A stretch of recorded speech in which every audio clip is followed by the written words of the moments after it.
party convinces Willow that the best course of action is to deliver him home back to Glade Fall. Molly promises she has no reason to go after the depraved Thrill anymore, so he no longer needs to worry about her. Later, they go to the palace to meet with Prince William. He provides a feast and rewards them with the Medal of Honor for their services to the kingdom, as well as the deed to Alistair's house.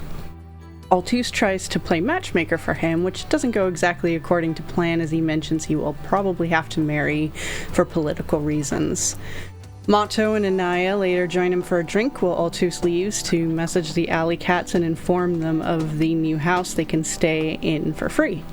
Trevor leaves to spend time with Leandra, giving her the book his father wrote about the legend of Atreus' sword. They spend time together reading it over. The next morning, everyone gathers, and between Altus and Mato casting Windwalk, the group make it to Glade Fall the next day, landing by the Tree of Gaia. Willow immediately reaches out to touch it as the trees in the area uproot to bow to him. Some wood elves nearby hesitate before realizing he is the unicorn, the shepherd, which has returned. His mother is brought back from the dead, and the elves invite them all to a celebration. The next day at breakfast, Amber, Willow's mother, informs them that Abysria is doing something terrible and implores them to stop her. Altus uses Commune next to the Gaia tree, which enhances it, allowing him to speak directly to this golden dragon that was his ancestor. He learns the depraved Thrill has been working with Abysria. He also uses the potion he bought of Legend Lore to learn more about Glazier, who has Opal's body. Walking back to Glade Fall for lunch, the party wishes to plan what they will do upon reaching Lancaster. And as you guys start heading back to the village for lunch, what would you like to discuss?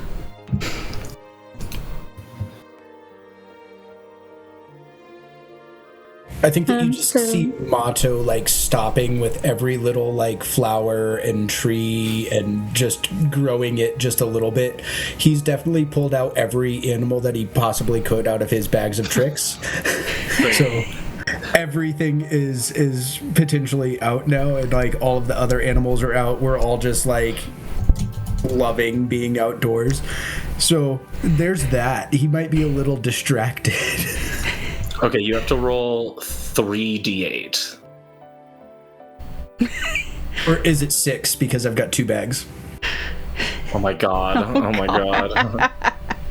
Yeah, whatever one you have, and then I gave you the gray one, which was a huge mistake.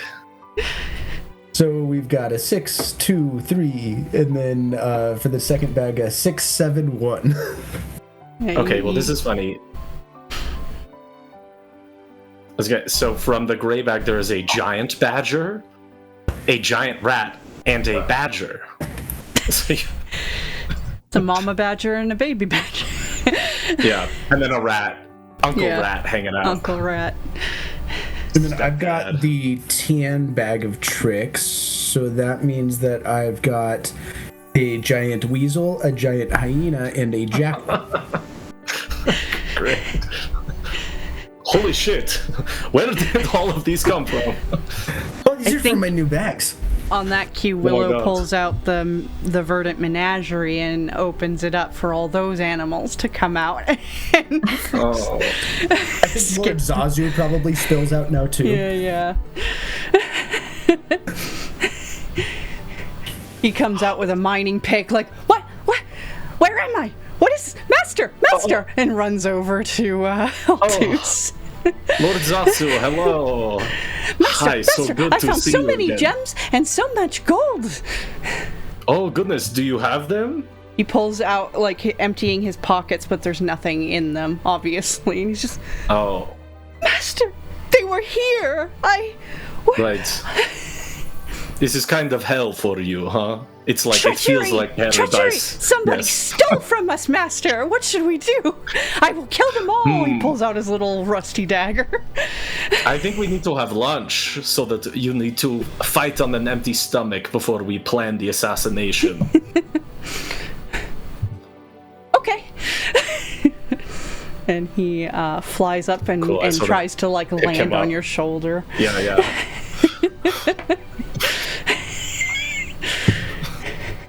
And you guys all get there. I think on the way, as you guys are trying to go plan, and Mato, you're so distracted with everything. I think Anaya is just as equally distracted. Not quite for the same reasons, but she's got as much ADD as you do, so she's just like probably playing around with all the animals and totally getting distracted with that. But Mato, you kind of feel this sort of breeze like surround you, and honestly it feels like you're being implored to stay here by the Gaia tree.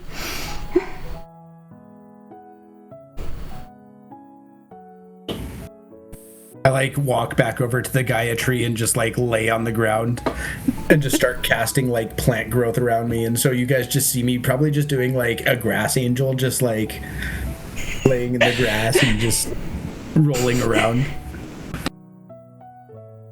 As you do and you cast plant growth, it feels extra enhanced, especially with the connection to the tree here. So like so many flowers and grass and plants just fucking bloom around you, and you guys just lose sight of Mato entirely as he's enveloped by nature. There's a lot of weed plants, like pot plants just popping up all around too. Of course. Except I think you see them sway as he's doing the angel movements. And that's about it. But as this is happening, you kind of feel like also they're sort of trying to wrap around you in almost like a nature-y hug. And I message Anaya and I'm just like, oh my god, I think this is it. I think we're going home. What? Just Anaya fucking leaps in, probably knocks the air out of you as she lands on you. Molly, are they going to have a three-way with that tree? I don't know. As the air's knocked out of you, you get, it's almost like that white vision happens, but then you also get a vision. And in it, you kind of see like time passing here with you here as the druid protecting Willow, and sort of feel that imploring need for you to stay.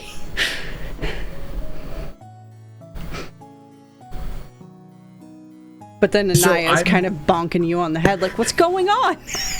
I'm like probably like responding just a little bit, but what about my home and my kids? I got him here, right? Like that was the job. Get Willow from A to B.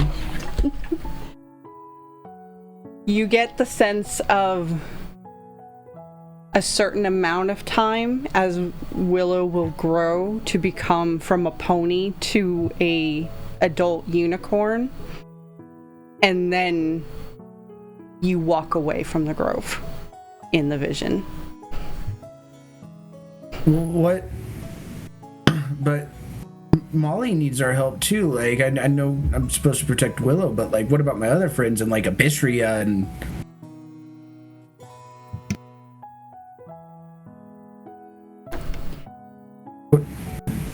is like will Willow die if I leave? Get another vision that should something happen to Willow here, well, honestly, anywhere, as he dies in this vision, the tree wilts and dies, and a plague spreads across this land. I think I just... Oh, shit. What's going... What are you doing? I give her just like the 1 minute finger. I thought you said we were going home. Just collapses next to you, grabs some of the weed. I like sigh pretty deeply and then shake my head a little bit disappointed as I start to like sit up, and I look over at Anaya and I say, So I think this job is maybe a little bit longer than we anticipated. What do you mean? I think we have to wait for the kid to grow up. What? Or at least, I don't know, I do. But we're fucking terrible parents. Look what happened to our kids. Why do we have to raise them? Great, they're running a kingdom right now without even, like, worry. Like, yeah, but that's not because of us. They probably didn't even send out somebody to, like, look for us. That is definitely not because of us. It's just probably a little bit of us. Yeah, you're right. We're awesome. But why? Why do we have to wait? I mean, he's home. He's safe. He's got his mom. It sounds like he might not be safe enough. And I mean, to be fair, she got killed last time, so... Yeah, I guess that's true. I mean, we are pretty badass, aren't we? Yeah, we might really be able to protect this place and protect him here, but... What about Molly? Yeah, what about Molly? I don't know, but it sounds like we can't leave or else Willow might die, and if Willow dies, there's like a plague that might infect the world. Well, I mean, Molly's cool, but I'm not gonna leave if a kid's gonna die, you know? Yeah. I wish there was a way to do both. Yeah. Maybe try and talk to the time god and see if we can live in 2 different timelines. That'd be cool. Okay. What was his name? Continuous. She's like, okay, continuous. Can we be in 2 timelines? No, make us in 2 timelines. Did it work? I give her like a thumbs up. Fuck yeah. So does that mean that we stay? Or I don't know if that works. All right. Well, shit. I guess we should go tell them, huh? Yeah, we should probably go talk to like Molly about this. Yeah. All right. I guess you'll be happy about being around this big tree. That'll be fun though. And look at all the animals are having a blast. That's true. They do seem happy. Maybe we could take one of these fruits back home to our kids. I mean, they probably are going to live forever already, but we could try it. Oh, no, just because I think it tastes good. Oh, yeah, probably. She'll get up and sort of dust off and help you up, too, and start skipping on over. I don't know if the rest of you even waited throughout all of this. You did see Anaya land on him, but then you couldn't really see much else going on. Yeah, I think we would have just head over to have someone. Yeah, okay. No. So you guys are all, I mean, they all provide you with whatever food you need.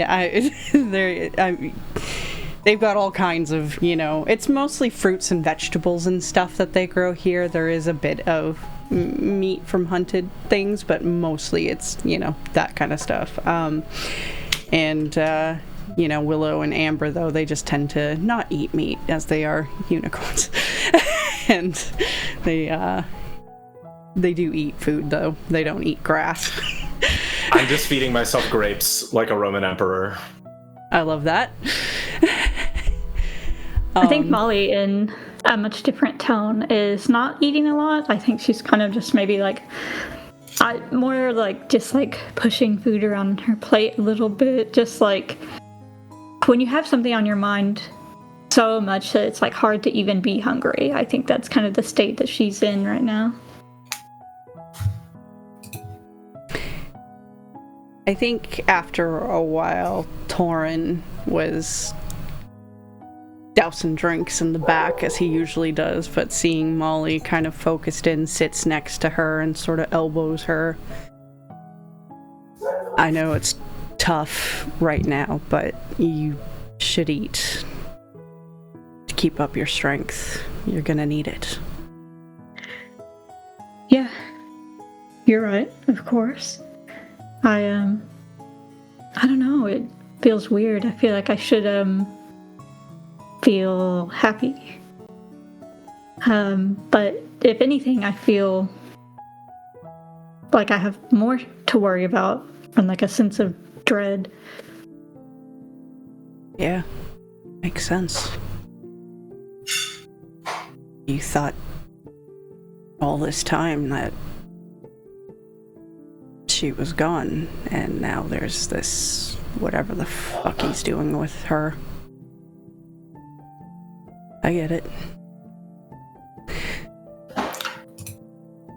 Hey Molly, do you want a private room for an hour?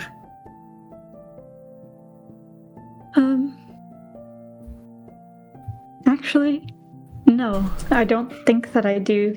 Although, there is something that I would like to talk to, I think she thinks about it for a second. You, Trevor, and Torin about. At some point, it doesn't have to be right now. Okay. I also have a bad idea I wanted to bring up. But I think we should have like a bad idea meeting. Yeah, I like that.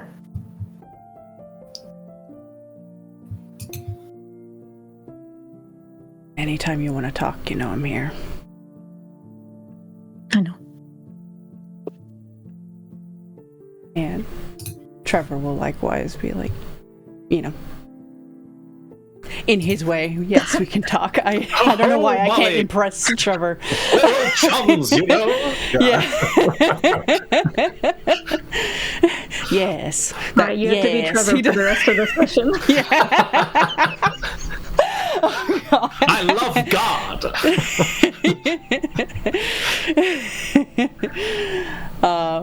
I think at this point, Mato and Anaya finally show up to this little mini lunch feast that was laid out for you guys. Mato, Hey, what do how was you the think? tree?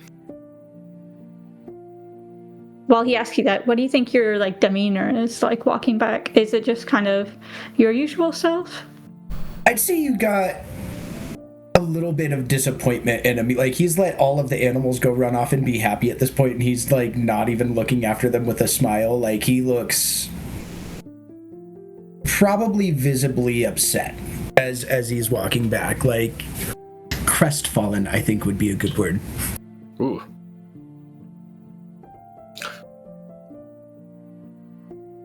What would you ask about the tree? I think I would not say, hey, how was the tree? I have really good insight as well. Hey, Mato. What's up? All your guys. animals. Yeah, they're having fun out there in the woods. Did you see any dragons at the tree? No. Did you see any dragons at the tree? Yeah. Oh. Wow. We'll talk about that later. You seem out of sorts. Well, I'm kind of bummed out for a couple reasons.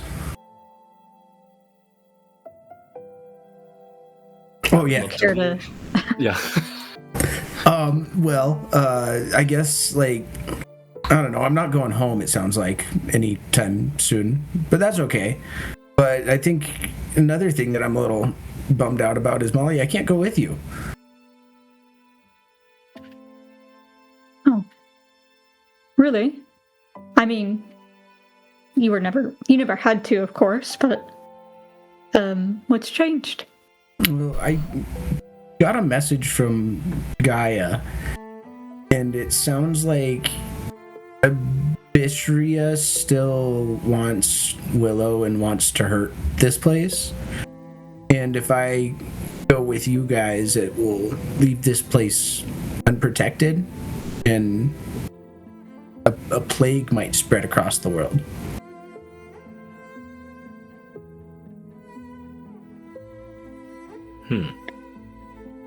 Well, that does seem pretty serious. All right. I will say, it does surprise me a little bit that she wouldn't want one of you to go with us, considering where we're going. they're working with Abysseria and seeming in a pretty large scale, but it's kind of what I was thinking too, but I don't know. I think there's a lot of things that I can do to protect this place with like different druid groves, and I think I'd be helpful out on the road, but I like gesture around it, like even the high druid and Amber around here, and I'm just like, I think if they faced off against Abysseria or even members of the Depraved Thrill, like, I don't know that they'd fare that well. I think I'm probably saying this quietly so Amber and Willow aren't hearing, you know. I might have even pulled you guys aside to have this conversation instead of doing this in front of Amber and Willow. I think Anaya does her job as usual of being the distraction for you. Just like, whoa, look, you guys have pumpkin, or not pumpkin, but you know, like just loudly yelling whatever they've got and starting to eat and spread the food out more for everybody there so that she's the center of attention while you guys can have this sort of quiet talk away. Yeah, I mean, you're probably right that they wouldn't be able to defend themselves as well as you and Anaya could do, of course. And I obviously don't want anything to happen to Willow. No, and it sounds like if anything does, like, might be world shattering. Yeah, fuck the world. Right? I mean, I don't even live here. I just want to go back home. I was going to say... I can't go home for like 20 years, I guess. Damn. That seems like a long time. Mato, you're clearly a good guy, and this is very generous of you to just accept so quickly that you would stay in this other world for no reason. Do you know Gaia? Like, does she exist where you're from? No. Okay, so I have a lot of paranoia or skepticism about the gods, but like, I don't want to negotiate you away from helping us avoid an apocalypse here, but like, do you want to go home? Because we could figure that out. You were dragged here by a god you don't know, and now she's telling you have to stay here. I don't know, man. Like, I kind of go off of like vibes more than anything else, and like I feel like I got some good vibes from her, and like her intentions are good. I didn't with that other chick. No, yes, and good for you. And don't have sex with her. I will do my best. Try to just stick with. I point towards Anaya back over there.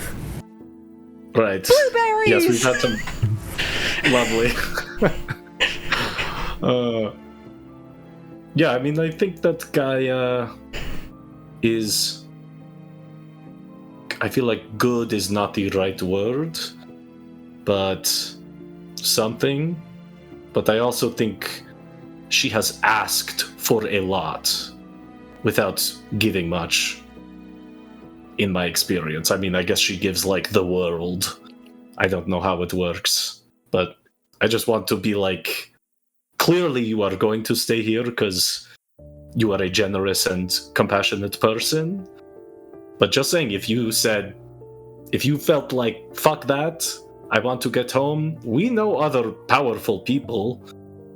We know some pretty strong clerics. I'm sure if we said, go to the Temple of Gaia and say, give us your best, or the world dies. What if she sends me?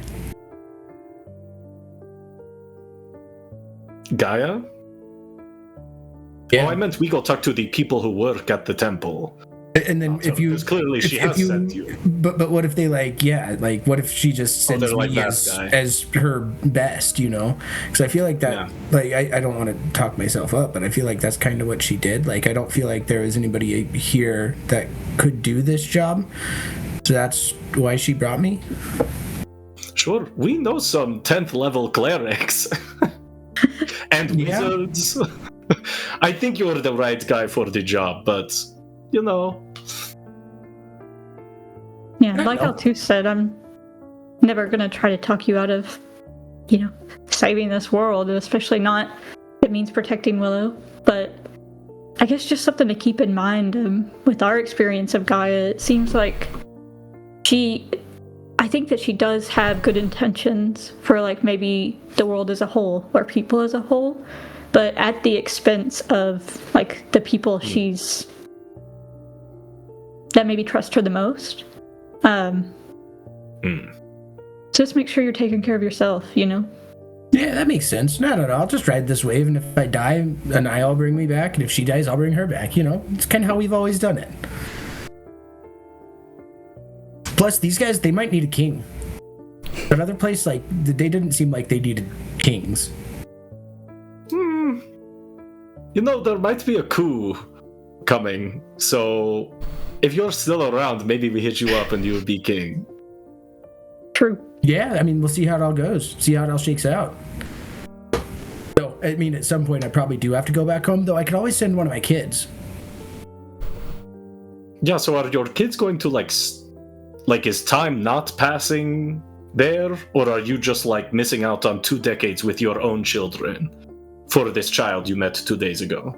I don't know, man. I'm an elf. I live a long time. But yeah, I mean, I guess we might be missing out a little bit. But at the same time, like, I haven't been back since I've been here or to the Feywild, so I don't know how time's going to work. It could be 100 years have passed. Or it could be just 2.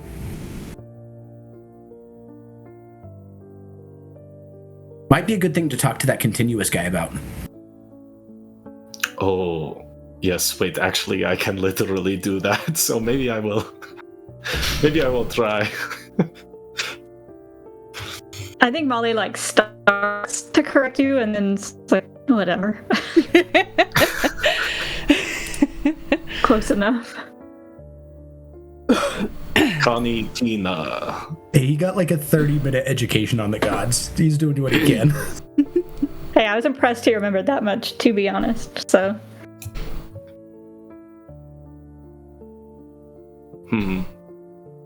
Mato, I want to give you something.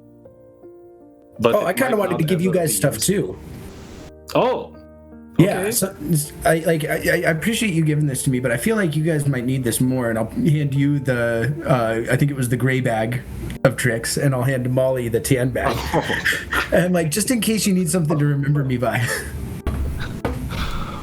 Yes, this will do the trick for sure. Of course, today all the charges are used, so yeah. you'll have to wait until longer. You can't wait until tomorrow, or you have to wait until tomorrow, but I feel like those guys might be fun for you to pull out and think of your favorite druid. Mato, oh wait, no, this isn't going to work. I'm gonna say something in Dwarvish. Do you speak Dwarvish?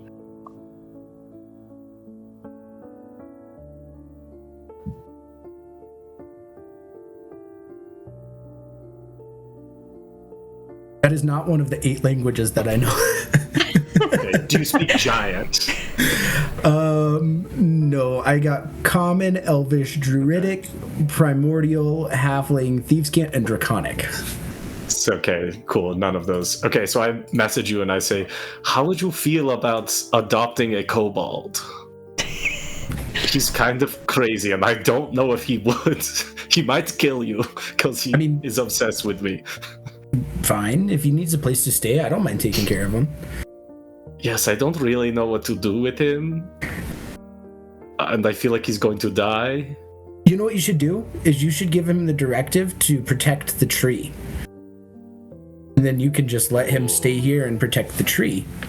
That's a good idea. Hey, Lord Zasu, you've been listening to this whole conversation. He's just still sitting on your head. Yeah. You've been listening. I think that you are so powerful and loyal, and the thing that we need most right now is people we can trust. I'm going to take him off my head so I can look him directly in the eyes. I trust you with my life, and I think I need you... His eyes water up. Okay, I start crying. And I need you to stay here and protect the tree and keep Willow company, okay?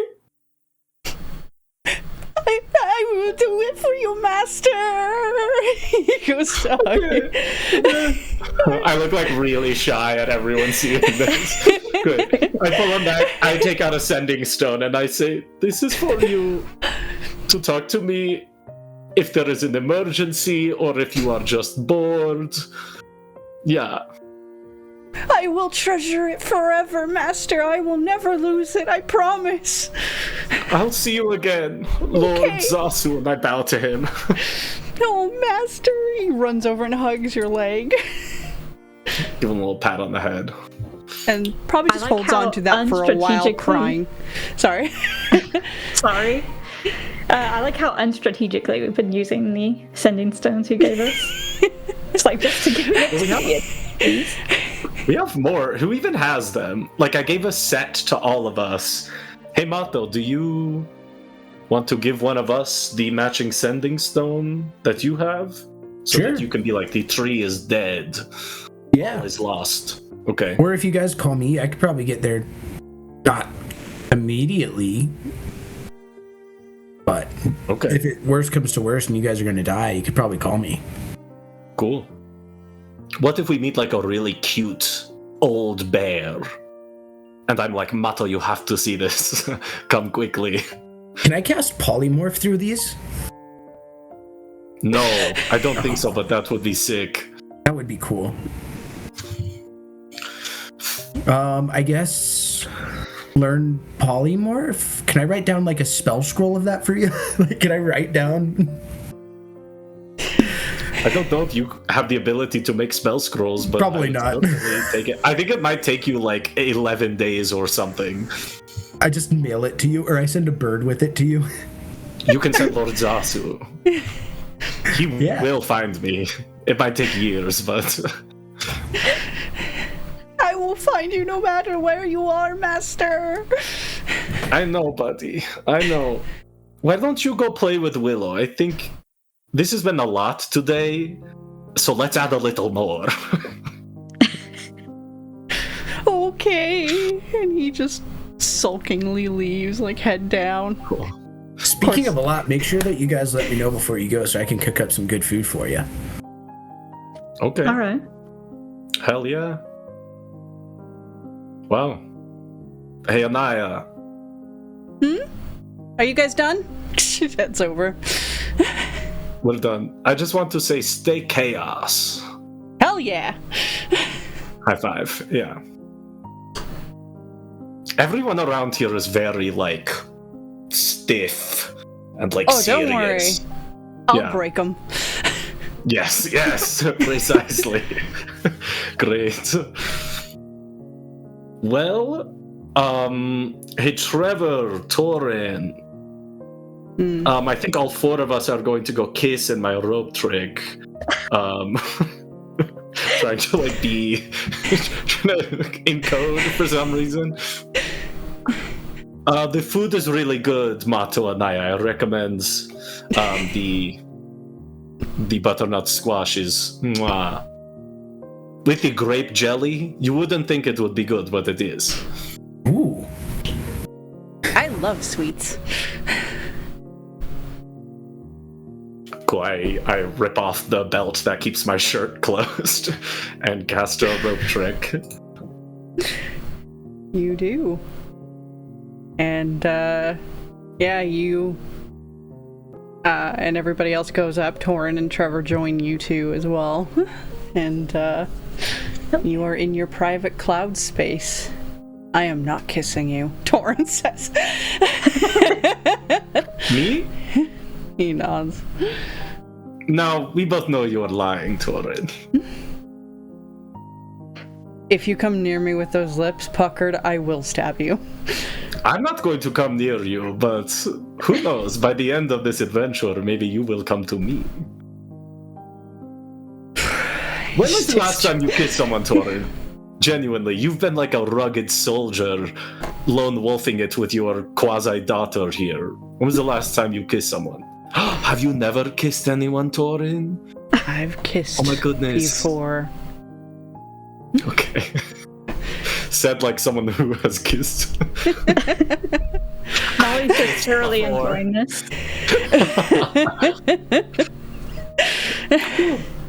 I'll have you know I've had sex before. I've done some sex one time 50 years ago. I feel like Trevor would also chime in with his recent sexcapades. You know, I don't think he would, for Leandra's sake. Well, have they had sex? No, they just, I don't. Looked at his sword. Hey, I mean, that's innuendo for some. No, but I think he'd probably laugh on this whole thing. And anyway, yeah, he's just. Molly, what did you want to speak to us about? Right. Well, I kind of promised Amber that I wouldn't show this to anyone else, but I trust all of you guys. She gifted me this, and I'm gonna pull out the fruit from the tree. Oh shit. She said that it is amazing, that it can heal whatever, revivify even, I believe she said. So I think I'm leaving out the part where she said it make you live a long time. But I just wanted to, I guess, let you guys know that this is on my person, and then, you know, whatever happens in this fight coming up, I want someone to use at least part of this on Opal. Yes. She gave me this as well. One thing to note is you got enough to eat. Yeah, out of curiosity, what is like, how many doses are in the full fruit that she has? 4. Okay. Not bad. Okay, so she did give me a piece of this fruit as well.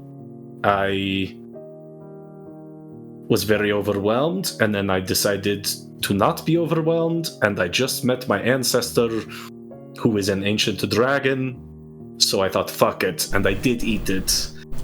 And she told me that it would make me stop aging, and then I would live as long as an elf. I have not processed that. I think it is a great idea for Opal. This might be the easiest way to... It seems very pure, you know, this is direct magic from a god, like... That was my thought as well. Are you going to eat part of it? Maybe. Might depend on what happens. If we get it to her safely and we all come out on the other side, then yeah, I probably will. If it's the only way you guys can revivify me during the fight, go ahead and feed me some, I guess. Oh, yes. Okay, actually, while everyone is here, this is a good point.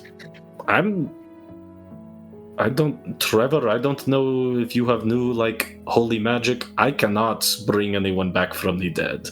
I can pick you up with a little word, but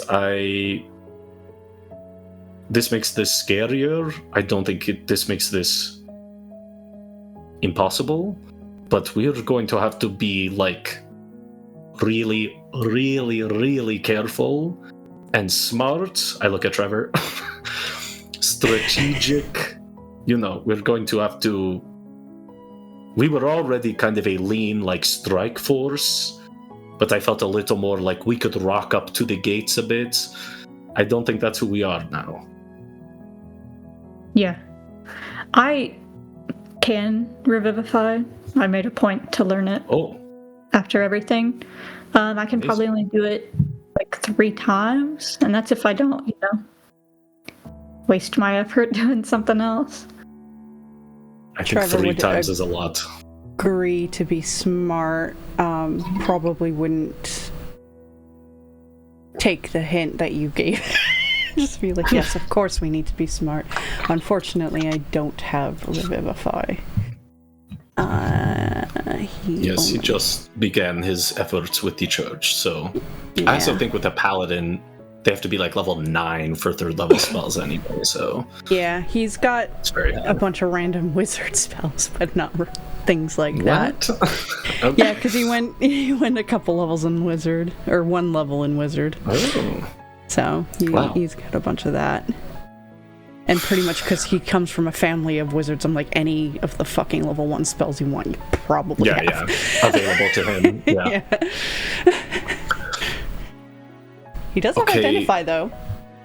So keep that in mind. Oh, that's nice. Thank God. At last. Right.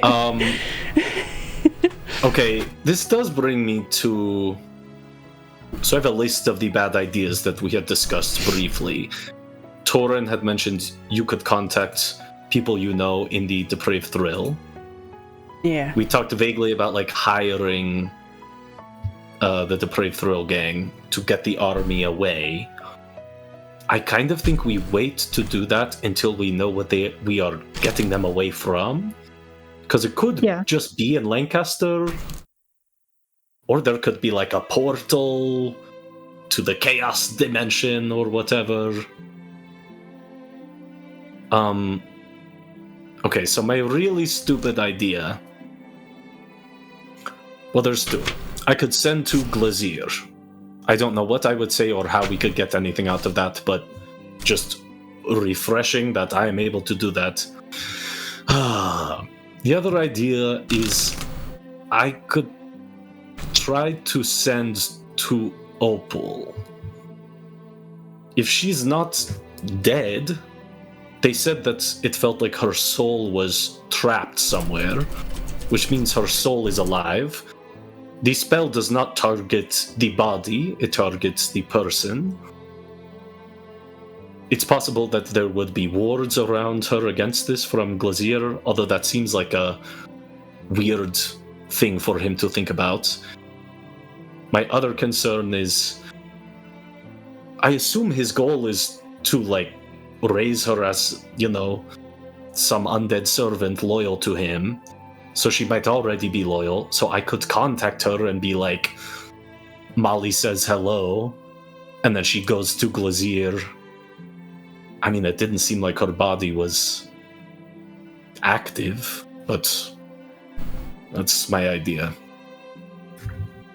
Probably shouldn't alert Glazier, especially about Molly, since there is a kill Well, I'm not going to step. talk to him. But if you tell her, and it turns out she has to tell Glazier,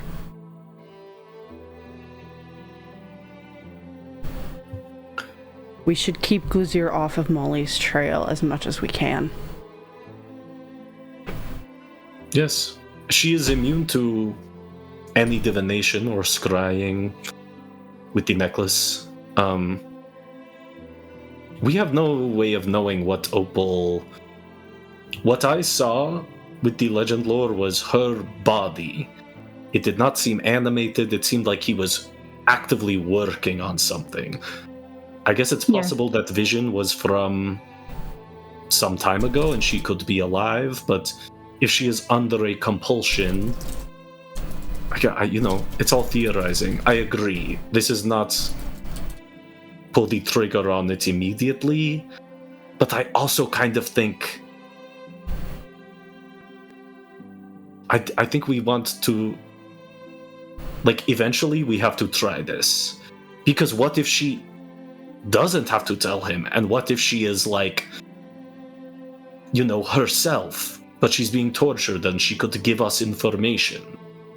She is the most valuable person to figure out how to get to her and to know what Glazier is up to. But I don't think we have to do this now. And I also could go ask the tree, or my dragon grandpa rather. I could try to talk to him again and see what he knows. Yeah, I think that just getting an idea of everything that we need to know might be good, and then just doing some reconnaissance, whether that is physically going to Lancaster and, doing some kind of like sneaking, or if it's, gathering information, like through your commune or anything like that. So it might be the most useful for us right now to just kind of get a list of everything that we feel like we need to know. Yes. He's like writing in a little like book he has that he's been probably journaling in since he met y'all. Okay, so we need to know where is his headquarters. I assume in Lancaster, but if we can get any more detail. I know there is a large... Well, actually, Molly would know this too. A large compound that we use for training and the like, but there's also another compound we use for holding some of the soldiers, the mercenaries, some of the horde that we get, that sort of thing. So, those aren't in Lancaster, but hitting them would do a big hit against the depraved thrill. Yeah. So you said there's a training ground, and what was the other? Kind of like another compound, where he said it's like a barracks and also like a place where they hoard their supplies and treasures and things that they get. Where are those Torin? Are they in the same place? The training ground is a little more kind of in a central location between Port Arbus, Lancaster, and Grawl, which, Molly, you would know of this, as this is where you have trained. Yeah. But the other compound is farther, much farther east, closer to Mount Cronus, since very few go out there. And I think, actually, you would have heard of that, Molly. I don't know if you would have been, though. Yeah, probably not. Yeah. But you've probably heard of it, just simply due to the amount of time you spent with Torin, even if he knows of it, Yeah, and I'm sure if we ever go on a big job where we recover, like, some treasure or something, that they would be taken there, and they'd be like, well, I'll take this up to whatever. Yeah, exactly. And it's probably a simple name like East Compound. Yeah. Okay. Well, my ancestral homeland is very close to Mount Cronus. That is irrelevant to what we are talking about, but would be fun to go there. I don't know if a bunch of 8-foot-tall painters could really help us, but, Okay, so... I mean, is that what we are doing for now? Is we want to start hitting the Depraved Thrill gang to... Like, is that our target in order to weaken Glazier's, like, fighting force if he fights back? Are we trying to just go straight, cut off the head of the monkey? Trevor would chime in. It would be difficult to attack someone in Lancaster, but didn't Continuum also give you a clue to go there, Molly? Yeah, he did. He had let me know it was at Aurelio's wedding. That it was like a no strings attached kind of deal. He wanted the hourglass back and hoped that I would return the favor, but he basically just told me to, he told me that I could find answers there. Did he tell me to seek out Ahmad? He did, yeah. Okay. Which last To he seek knew, out who? Maud was in Grawl, but he did mention that he had to flee to Lancaster, but didn't tell you why or any other information. As gods like to hold back. Yeah. Ahmad is a wizard that we met in Grawl. He, we just did a job for him so we could use his teleportation circle, but he seemed nice enough. Okay, that could be a good start. Why would it be hard to attack someone in Lancaster? Just because it's like home turf? It's very magical there. They would have a lot of means to defend themselves and protect their citizens. Right. Well, we're not attacking the city. We're trying to murder one guy. Which, yes, if we can lure him... Okay, honestly... Okay. My thought is the best thing is to lure him away from his tower. He's not going to leave his tower pretty much at all because it is probably, completely, perfectly defended. Do we think that he would...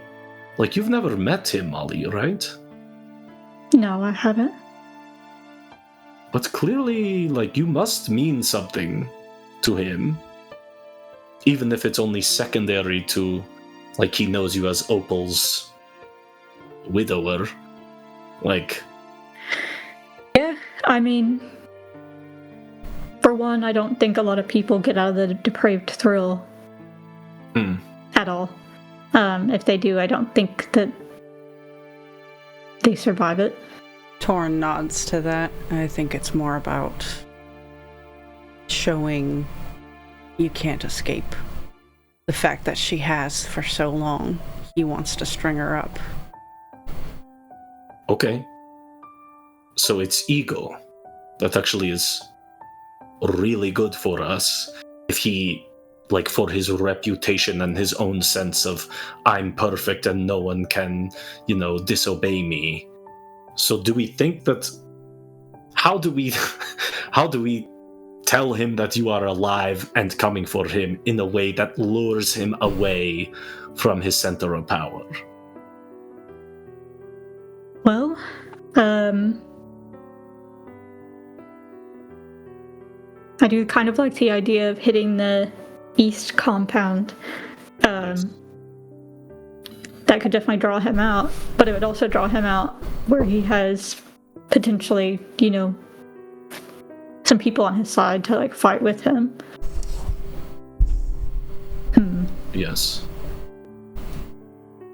I feel like he's a pretty intelligent man. I feel like he will smell if we're trying to deceive him and lure him out somewhere too obvious, I think it'll be... Well, I don't think he will just go there just because we want him to. Yes. I guess I don't know anything about him. My thought is less about deceiving him and making it something he can't resist. Of him knowing, we know he's coming and he knows that we want to murder him. So if you're walking into a trap, but everyone knows it's a trap, it's just kind of level. And getting him alone, my thought is if we just tell him you're alive, he's going to send the gang at you. In hundreds, so that's not going to... Yeah. Yes. This is just an idea. I don't think this is something to percolate a little. Yeah. So if we are going to seek out Ahmad, Continuum, suggested, I guess we need to figure out where he is, because Lancaster is a big place. Is there anywhere you know that he would hide out? You said he had a teleportation circle. Is there anything that I would remember? I feel like no. Yeah, I don't think so. The only mention of Lancaster he gave you was that he wasn't supposed to know the teleportation circle he sent you on and gave you fake badges to get through them. Like, that's all you know. But other than that, yeah, you don't really know what connection he has. Clearly he must have if he got this circle, you know, and was able to study it. But other than that, yeah, you don't really know except a city and a name. Okay. So the teleportation circle went into Lancaster? The one that he used for them went to Port Arbus, so it was Grawl to Port Arbus was the connection. But the fact that it was part of Lancaster's network, that was the thing. So it could go there. It could, yes. If he had one of Lancaster's Port Arbus teleportation circles, there is a chance that he had. Well, with the teleportation circle, I guess I'm not actually sure how it works. I think isn't it like it's a thing you can go, and then when you're there, it's like it's like a phone number. It's like a phone, and you dial like Port Arbus, I know their circle runes, and then Lancaster, I know their runes. Yeah, so he has to know them in order to activate it to those, and the fact that he knew one that Lancaster owned and created was kind of a big deal. Okay, here's a thought. We get a mod, because I can't do a teleportation circle. Maybe I could learn it, but it will take time. Find him. We get him to teleport us into Lancaster, where our goal is to get Opal. 1, because that is a priority. 2, because what better to lure him out of his little tower with if we take his favorite toy? A point of clarification, Ahmad is in Lancaster right now. So that's the thing, is that she needs to, he was in Grawl when they met him, but Continuum said he had fled to Lancaster. Oh, got it. Okay. Oh. But, to your point, we could find him in Lancaster if we can, successfully sneak around and not get, not alert Glazier. And then, if we can finish building our own teleportation circle and the Bastion, could we not give a mod access to that so we could get Opal, meet up with him, come back to our base, pretty much? I think you would need to be at our. Well, I guess we could.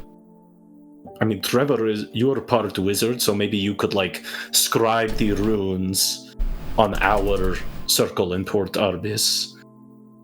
Because I think normally, you have to go to the circle to learn the runes, to then have it in your, teleport book. But I don't know. It could be, if we meet him in Lancaster, we could be here's the exit plan. Please learn it. And then we use that to teleport away. I'm pulling up the spell to double check the verbiage on it, but I think so. So, no one here has enough magic, really. We need to speak to Ahmad, it sounds like. I don't know what he looks like. Basically, I think I need to read your thoughts about him, Molly, see your memories. I cannot do that, but I know a really good potion maker all the way back in Port Arbus. Or maybe there is one, I don't know if you guys know one, or at the supply outposts, perhaps these gang members have reason to read people's minds. I'm sure they do, Torrin says, but are we going to antagonize the East Compound before we go to Lancaster then? It's kind of the... There is a chance I could walk in and take the supplies, but then they'll know I'm alive, and I don't know if we want to alert them to that before we can, or we have to. I think it might make sense to try to get in contact with the mod before we even go to Lancaster. Yes. We don't want to go in their minds. I will say, I can be very sneaky. If we want to just go in, get a little potion, teleport away, or we could just go to Port Arbis and not risk it, but we're not on a, ticking clock that we know of. So from what I'm reading, just real quick about the teleportation circle, you just need to know the sequence of runes, like the sigil patterns. Cool. So as far as that is concerned with me, I am happy to have, Trevor could write them down or something for a mod to learn.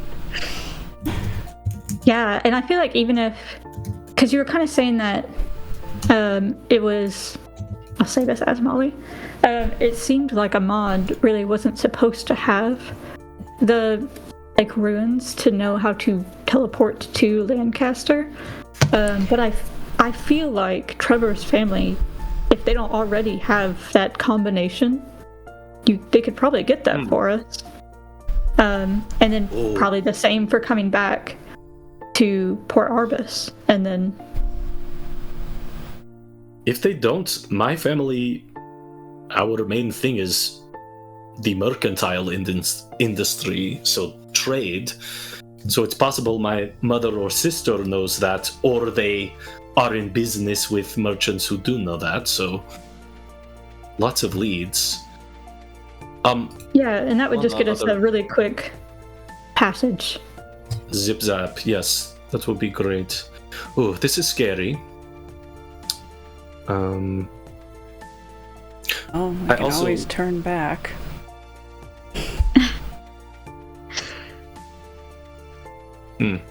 He knows there are kisses in the future and he's terrified.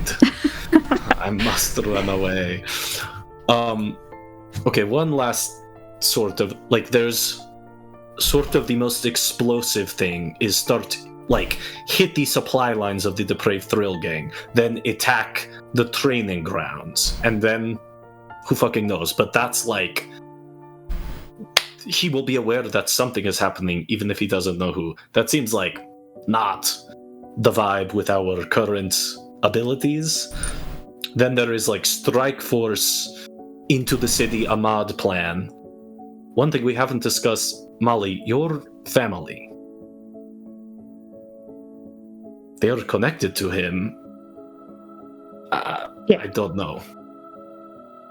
I mean, it sounded like from what you said, probably not all of them, just potentially maybe one. But I feel bad, making you ask your ancient dragon ancestors, just having to sit there and be like, is it Molly's father? Is it Molly's mother? I don't care. I just want to talk. But it would be... I mean, that would be a great thing to find out, is who is it?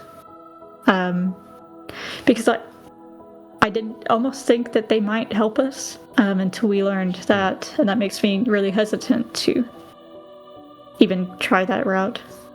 Right. And they are in Lancaster, correct? Because they are wizards? But yeah, they are. Okay. I mean, do you have a hunch on who in your family would be either most likely to betray you, or most likely to succumb to mind control or blackmail or something? Let's see. I do think that maybe the person who cared most about our reputation and kind of having kind of power in Lancaster was always my mother. We also didn't get along very well. My dad, I really can't see him doing that, but I've also been gone a long time. Yes. That just leaves that would also leave my brother, but I haven't seen him since he was 10, so don't really have a good read on what kind of person he would be now. I think we ask about your mom. She sounds like a little shit bag. What is her name?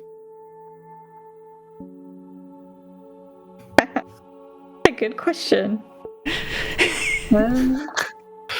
It's been a long time. You've been through a lot. Let me see. It's Lenora. I was thinking it started with an E for some reason. I was like, that doesn't sound right. Okay, Lenora. Like Berkshire. Lenora. I think Trevor would also bring up, this is, important to ask about your family, but if there's any spare questions, maybe we should see if we can ask about how to find Ahmad. Yeah. Well, they have to be yes or no questions. I mean, he was a little chatty, but they have to at least be phrased as yes or no. Well, no, I guess... Sorry, I didn't mean to cut you off. No, go ahead. I guess that was your whole point with the Detect Thoughts potion, is that you could see who Ahmad was, reading me or Trevor's mind, and then send to him.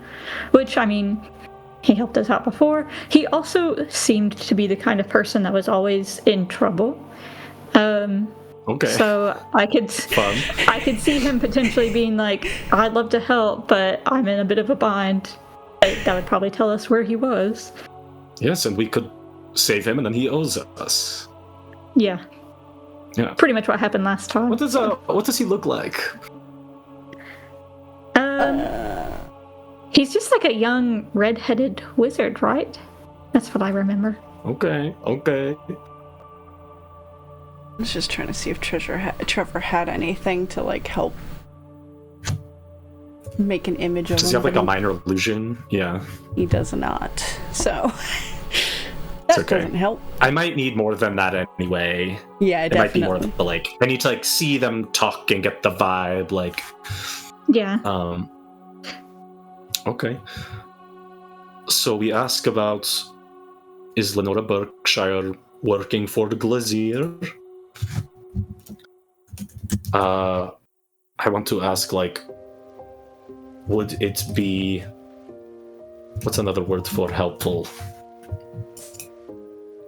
What's an antonym for detrimental? Beneficial. Yes.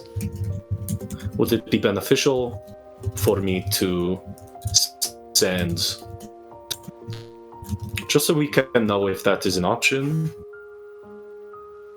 I don't even want to ask if it's, dangerous. I just want to know if it's beneficial. Bless you, Molly. That one hurt. Oh no.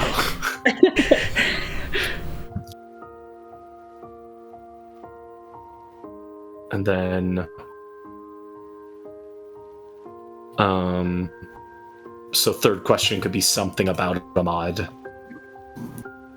Is Ahmad in Lancaster? Or would Ahmad be able to smuggle us into Lancaster? Yeah, or out. Yeah. We should... Trevor, I think, would say we should be able to get into Lancaster. I don't think that would be an issue. Yeah, I mean, I have tourists and shit. It's just about being so under the radar. Yes. Maybe I cannot disguise myself magically. I can be invisible. I'm assuming the city will have, ways to see that. So that almost seems more dangerous.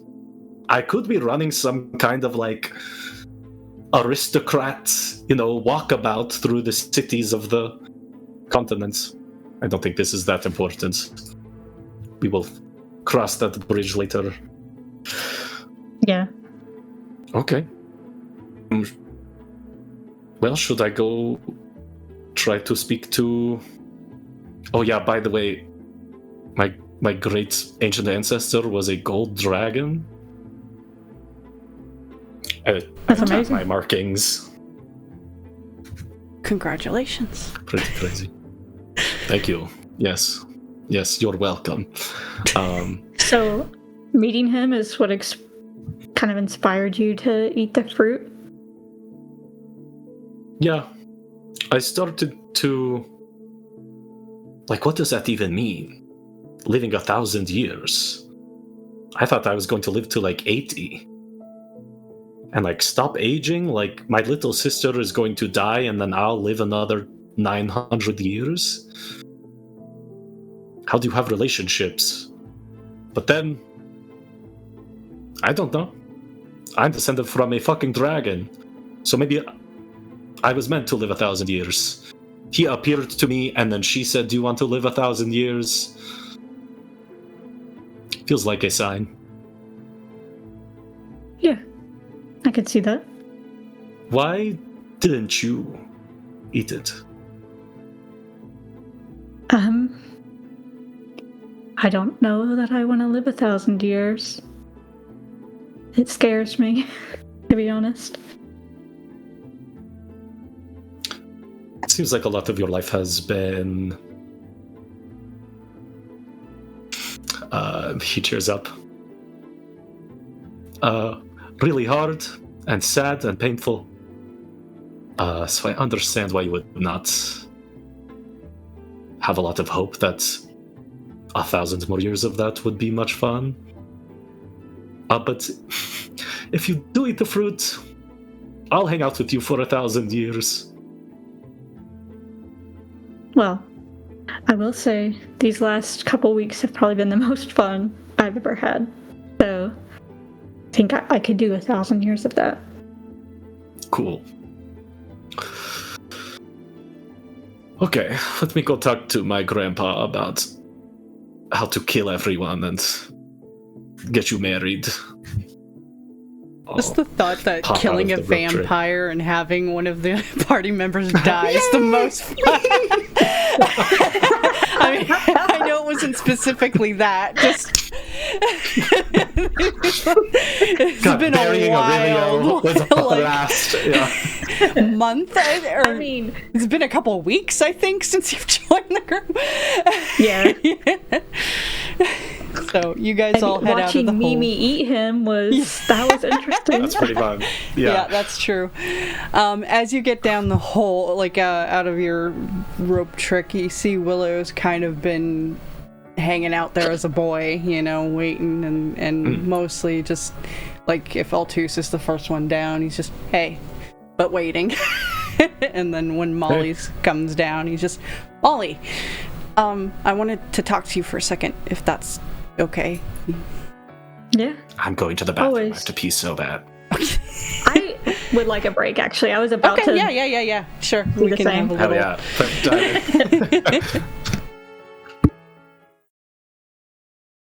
Alright, so Willow is like, can I talk to you for a second, Molly? Yeah, of course. Always. So, I've been looking through some of Aurelio's stuff, and I passed out some of it to whatever Elia wanted, and kind of putting some aside for whoever the baby's gonna be, if that's even possible. But anyway, I found this, and he pulls out that book that Aurelio was reading. Nice. And he never got to finish it, so I thought you might want it. Because I kind of glanced through it, and it looks like stuff that would help you a lot. Yeah. Thank you. I appreciate that. So let me get what exactly that book was called again.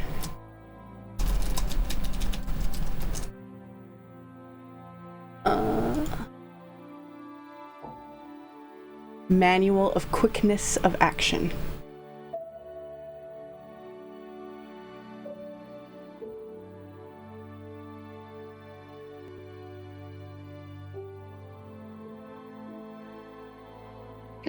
Thank you, Willow. This will be helpful for sure. Yeah, I hope so. And I figured he'd want you to have it. So. Yeah. Well, it's really responsible of you to be talking with Elia and kind of, divvying up his stuff. Yeah, of course. She's kind of like a sister, even though she's now halfway across the world, but I still want to talk to her, and, I invited her to visit, but I don't know if she will. I'm gonna see if the tree can bring back her mom and her brother, because then at least she'd have some family, and not be completely alone. Yeah, that's very sweet of you. I don't know if it'll work, though, considering, but... It's worth a shot. So when are you guys leaving? I don't know. We're trying to be really, careful, and we're trying to plan it out. Okay. Because, it'll be dangerous. Yeah, of course. I guess just say goodbye before you go, okay? I will.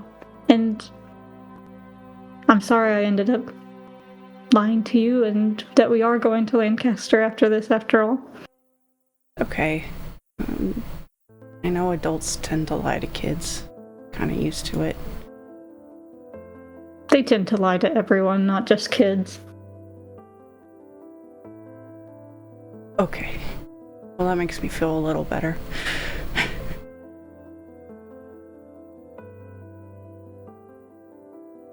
Okay, well, keep you from everybody else, so... Yeah, I think I'll just kind of, toss his hair a little bit.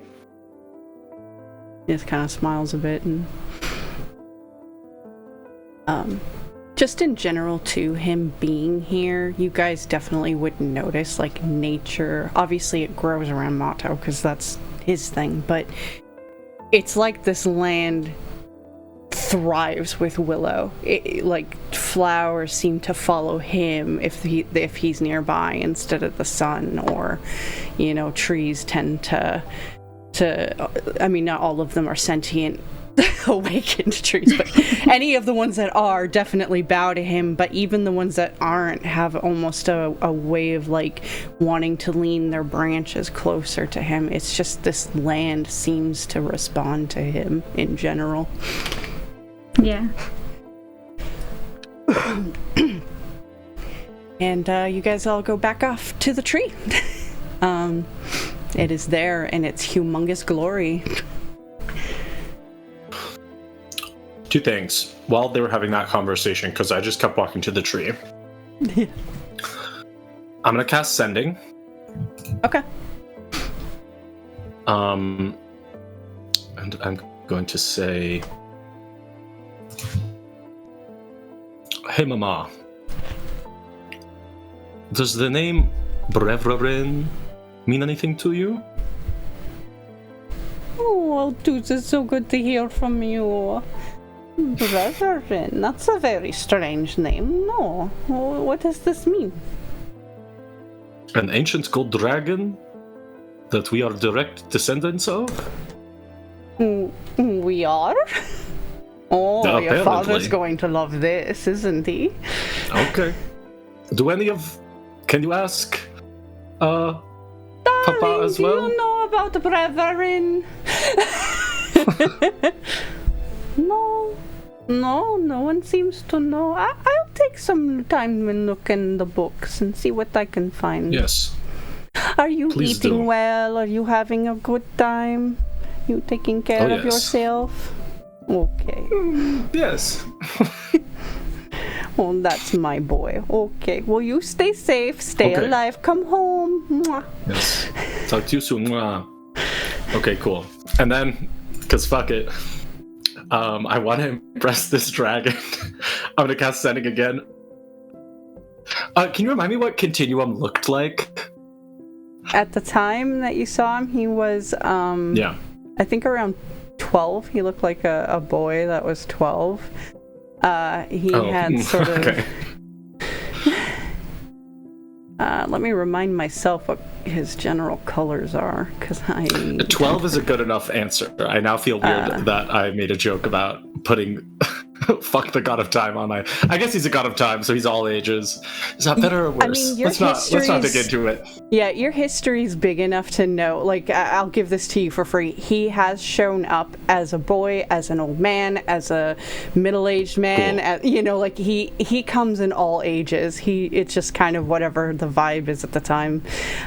So he had like golden hair, and then wore gold and white robes, and had cool, kind of crazy goldeny eyes. Great. I'm gonna send to him, or I assume he's on a different plane if I hit a nat 1. Cool, so it does work. I mean, up to your discretion. Hey, Time Lords. This is Altus Ditneba, but I bet you already knew that. How are you? I'd like you to make me a religious check. Oh boy, no. Could it be persuasion? No. Okay. Believe it or not, I am not proficient in religion. 6. Do you hear a voice actually respond, and he says, "And how can I help you?" Oh, I wanted to know how you were, but okay. All you gods, so stiff, Well, you only have so much time. Do you really want to waste it on how I'm doing? I mean, Time we have a is minute, meaningsless to me, but... Right, so you could make this last forever, technically. Okay, anyway, ancient gold dragon named Brevrarin. I believe he is dead, but I told him I would speak to you on his behalf and say something.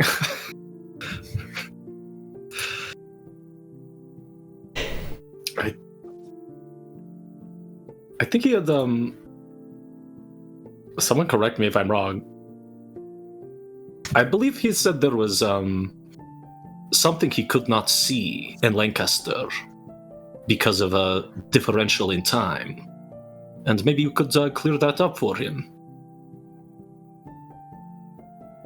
Well...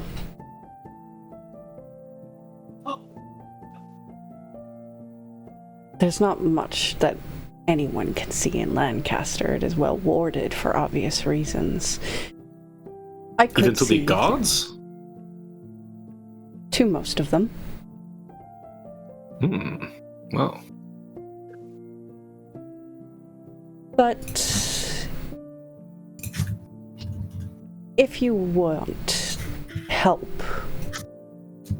what would you give me in return?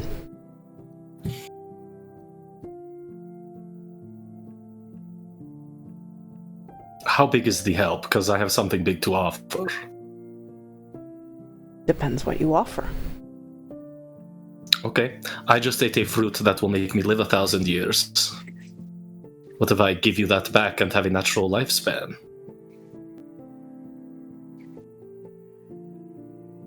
Give me your immortality for this. Wow. It better be good, man. He's just...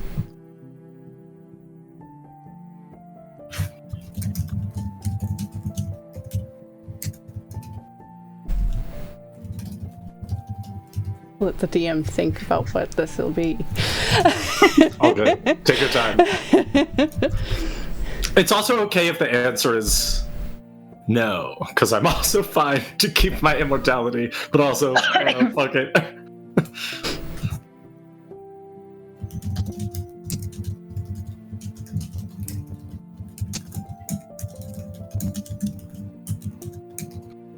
I'd like also for you to make me an insight check. Okay. As I think about this. Oh, I wish I could buff myself. 21. Well, I'd be more than willing to trade you information for your life. I think there's this, well, he says this. There's just something a little slightly off by his cadence compared to when you heard him talk to Molly before. And a little bit of excitement for the idea of making this trade, it seems. You know what? I'm good, man. Bye-bye. I end the spell. And you don't hear a response. Cool, I turn, as the others are walking up to the tree. Okay, so I did just speak to Continuum. I think he might be, corrupted by Abyssria. Or something. He seemed different, and there was a little, menacing. I offered him my immortality for information, and he was, a little too, yes, do it. Do you think that Abyssria could almost intercept your sending? I don't know how powerful he is. Right, yeah, blah, blah, blah. That's what it was. Okay. Because I made a religion check? Okay. That's the risk when you're on her age. Should I try again? I mean, I talked to Gaia before and it seemed to be her. You could. I don't think it matters. It's not worth it. Well, you know how, Mato kind of explained to us, I think, or maybe you kind of said this too, when you're near the tree, it almost seemed easier to access maybe any kind of magic that had to do with her. We do have Continuum's hourglass. I don't know if that could make it easier. Okay. Yes. Maybe I'll do the dragon talk first. Yeah. Cool. I fall on the grass and give me 11 minutes. Everyone hang out. Cool. That being said, is Mato doing anything now that he saw all of them come back and kind of heading to the tree? They probably would have met him over by the tree because he's casting Druid's Grove around it and just trying to make multiple groves around this tree over time. Hell yeah. Yeah. I definitely feel like around this tree it's easier to cast the spell for you, and it's almost like it itself is trying to fuel you to do this more and more. I feel like it's definitely Gaia infused for sure. Yeah. Maybe even Amber infused. Oh yeah, definitely.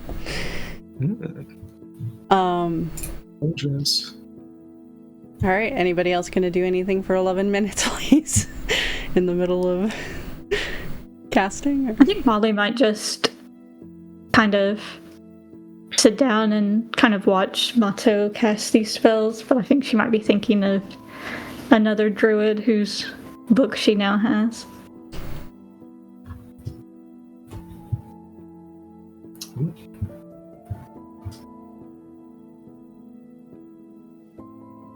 All right.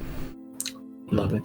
11 minutes go by, and you are pulled, your consciousness is pulled up again into above the tree and into the clouds there, where you see it culminate into this golden dragon that's a little, I feel like it's kind of like the clouds themselves shape it, and it just has this golden glow, almost like the sun is what's making it gold.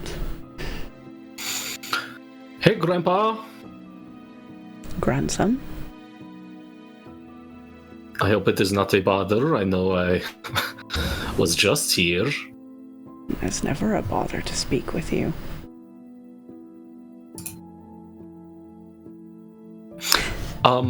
Okay, well, me and my Suicide Squad have a couple more questions.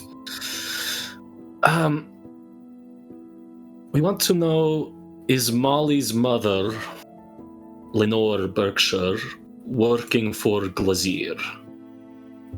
No. Okay. That's good to know. Okay. Would it be beneficial for me to send to Opal?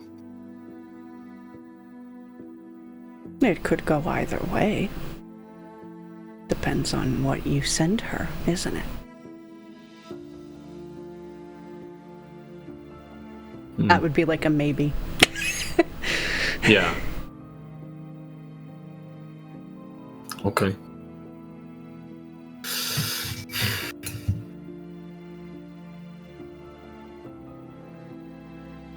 I think our third question was a little weak. So I'm going to go off that answer. If I send to Opal and say that Molly is coming to rescue her, will that backfire on our plans? Yes. Okay.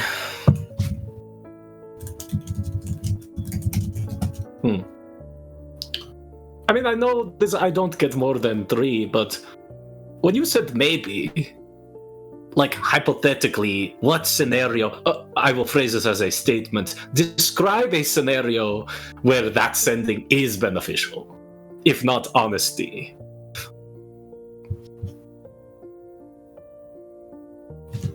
There are ways you could speak to her to gain information or find out where she is without alerting her about Molly or how you know her.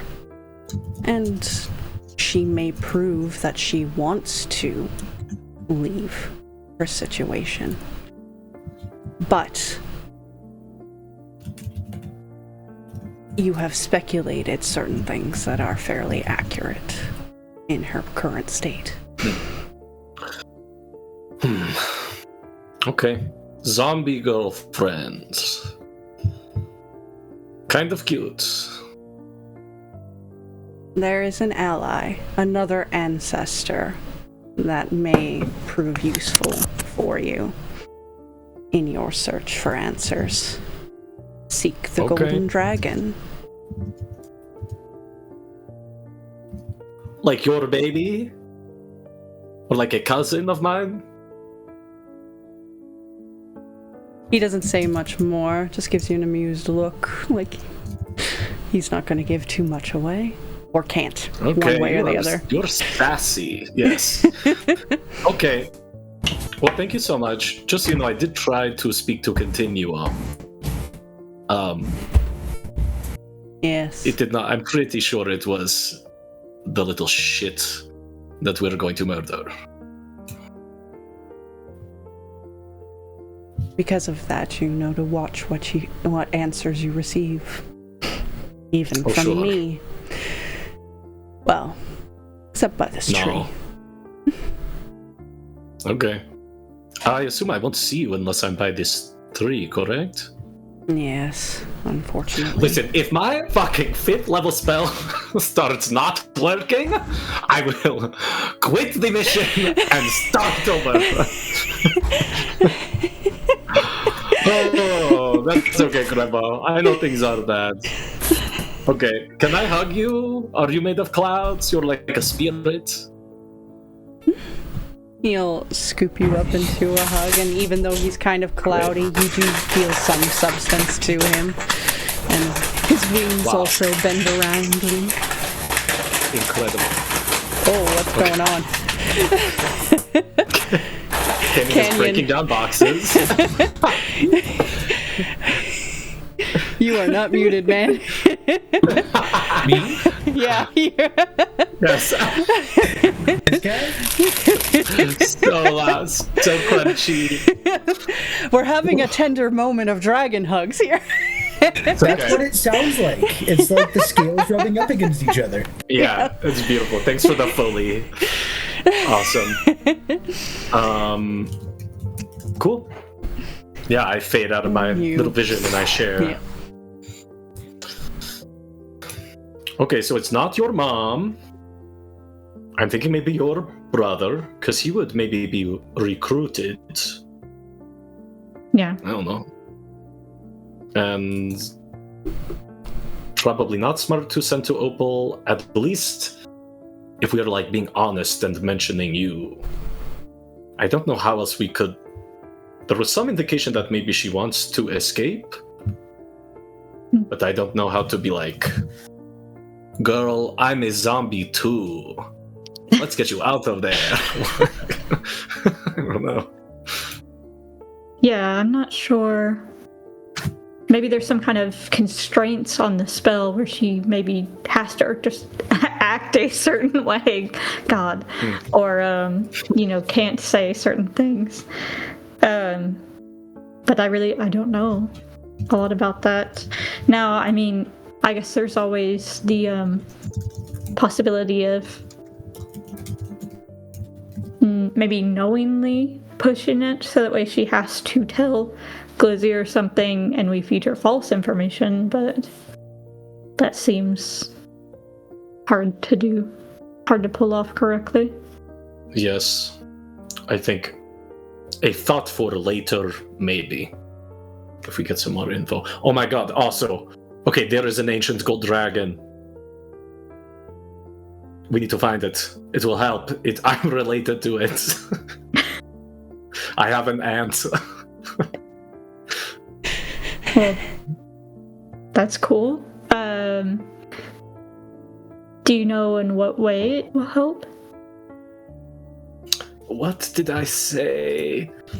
What did I say? He said another ally. I don't think it was related to anything I said. I think he just gave me a little... Yeah.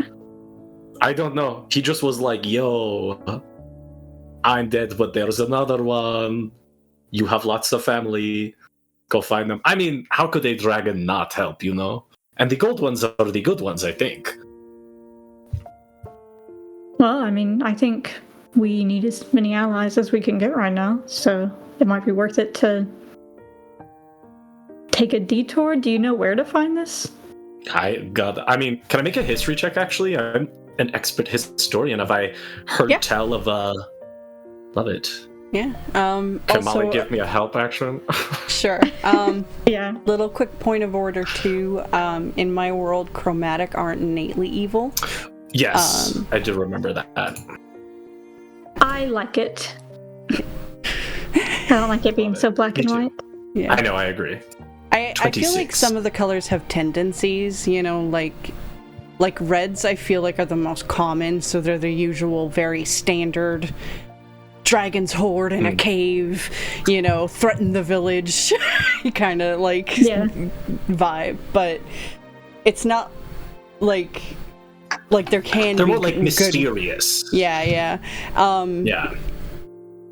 But with the 26, which is a very high roll anyway, let me think about how to... His name is Jeremy. He lives a mile down the road. And he loves me. Bobby Jean. Bobby Jean. Reverend and Bobby Jean. Just imagine that. A dragon named Bobby Jean. I gotta throw that in somewhere.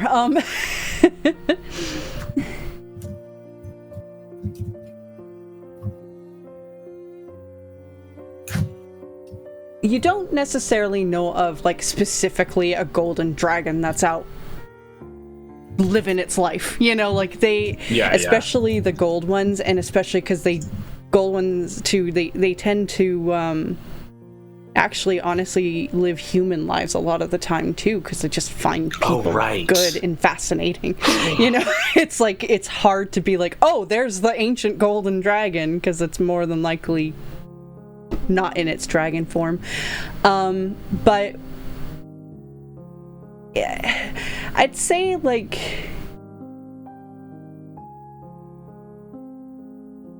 you wouldn't know. Is it my great grandma? No, you wouldn't know. Okay.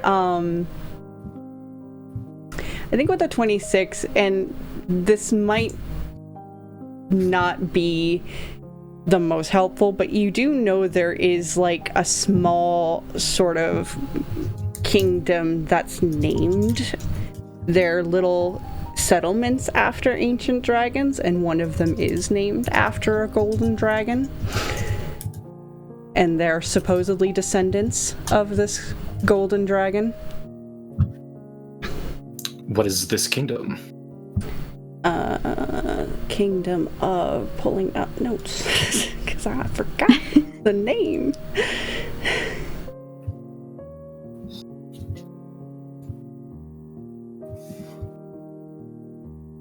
Valithorian.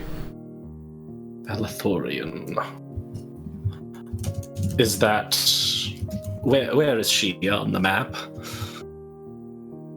Pull you up to the map. I mean, okay.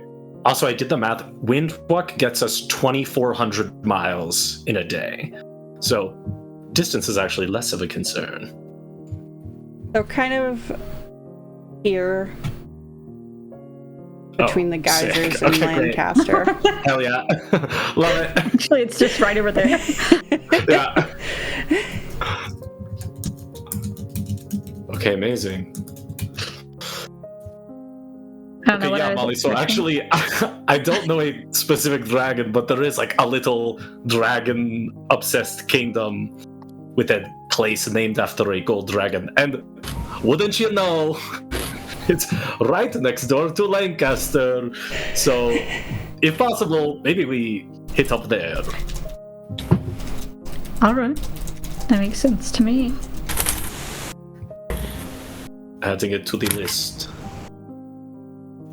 Go to Valithorian. Well,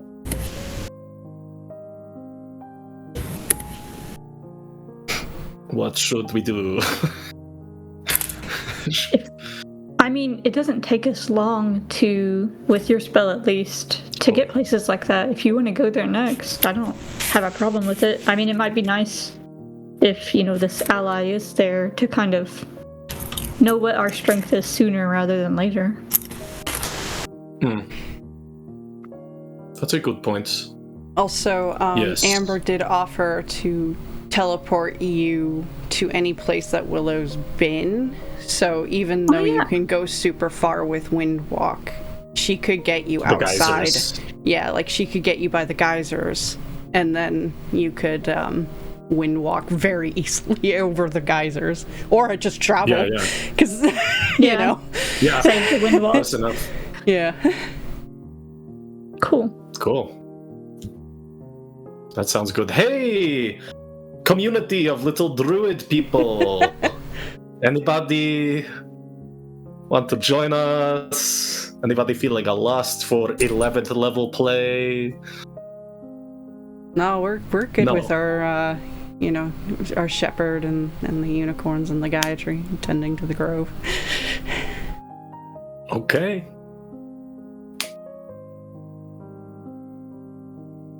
Yeah, good luck.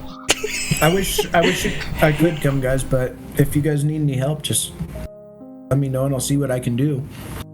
Anaya comes over and starts giving you all giant hugs, like, oh, just stay alive, okay? I don't want you to die, and gives you like a cupcake, and then goes Celtius gives him a big hug, gives him like a pancake. I don't know. Molly will hug her back, even if it's a little like stiff. Yeah. She'll even hug Torin, which is very stiff too. He's definitely very awkward about it. Like, okay, yep, right, that's enough. But she gives sweets to everybody, like some sort of sweet. And actually, I think everybody's a little awkward with hugs. Even Trevor would be awkward about it. Probably hands the. I'm the only person who knows how to hug. Yeah. I'm the only one that grew up with a loving family. Yeah, that's what I was gonna say. You're the only one who's actually like experienced love in your life. Actually, no. Trevor's grew up with a loving family. It's just that. Yeah. They're formal. They're Not very affectionate. formal, I guess. Yeah. But either way, you guys all hug it out, and if you're ready, Amber will come over and offer to teleport you. Yeah. Yeah. We'll laugh so hard when it's the cave where we ripped off that guy's wing. Yeah. God. No, it has to be by a tree, so it won't be in the actual geysers. It'll be outside by a tree. So Willow will also come and give you all a goodbye hug and just be like, don't die. Don't want any of you to die, okay? We won't.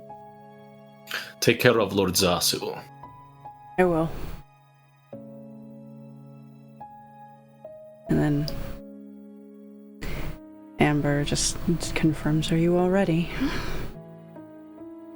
Yes. Yeah. Good luck. Let's do it. Before you guys would have left, I would have said we did the Druid's Feast, or the Hero's Feast. Yeah, for sure. That's what Oh, we yeah. had that. So you get Hell a yeah. Hero's Feast. Before you leave, Mimi is gonna come over kind of crying, and he gives you all, pulls out a bunch of tentacles and gives you all a hug, and he's like, I am going to stay here, and I love you all, my best friends. But I will be the first merchant to go to Covelstan in a very, very long time. Mimi, you're just going off on your own? I am a traveling merchant. I travel all the time. We're gonna miss you. I will miss you too. And then we will meet again, and I will eat your corpse. Thank you. Can I get a potion for the road? Yes, what potion would you like? Surprise me, Mimi. Well, healing potions are 50 gold. And he just starts listing the gold and the money. Oh, but a free sample, right. Let me see. Hey Mimi, while you're back there, I would love a potion of detect thoughts. Yeah, I forgot Hey, about my Mimi. dog. I forgot he was here. Yeah, he'll give a potion of greater healing to Molly and a potion of detect thoughts to Altus. Yes. Yes. And this Mimi, time I you really will hug Mimi. Oh. And he just squeezes you up real nice and squishy. Nice big comfy Mimi hugs. And I think before you go to, Willow will pour out another... Actually, he probably will pull it out, look at it, and then just hand the flask to, I think, to Altus. Here, What this is it? will probably help you more. It is Faust's flask. And I will tell you right now what it can do for you. I will put it in your inventory later, but it is basically... It has the basics of the Jug of Alchemy, but it also gives you... You're level 11 now? Yeah. These other things you can do once a day. Paste. Oh. I can do all of these once a day? No, like you pick one of them once a day. Oh, I was like, what? What the fuck is happening? Got it. Yeah. That makes more sense. Wow. Ooh, tongues. Yes, potion of growth. I've thought about this. Okay, I can be gargantuan now. Just something to keep in mind. Willow, this is fucking awesome. Yeah, I got it from, well, you never met him. He kind of glances at Trevor and then just a friend who left. Anyway, he, we killed the champion of Faust and then got this as a reward, so. Whoa. Okay. Maybe And I'll send to Faust and be like, suck it. I have your shit. We killed your guy. I don't know if you should antagonize Courtesy Faust. of Willow. I mean, he kind of sent people to kill Mimi at one point. Wait, is Faust the, like, party god? No. Who's that? Festia. Who Faust? Faust is... Which one is that? He's like the god of, doing the first thing you think of doing. Oh, weird. And who would do such a thing? He just looks up at you. Well, I thought that guy had poor impulse control. Right? It does not cause any problems, really. I'm killing it. Well, thank you, Willow. I will remain impulsive, as this gift was meant to communicate. Perfect. Just, use it in case something happens. And I've been able to make greater healing potions once a day with it, and that's kind of what I've been using for. Ooh. But up to you if you want to keep it up that way. Cool. I'm gonna take off. Is he in unicorn form? No, he's in boy form at the moment. Okay, I'm gonna take off one of my little, signet rings and say, this is for you to put on your horn, if you want. Okay. Yeah.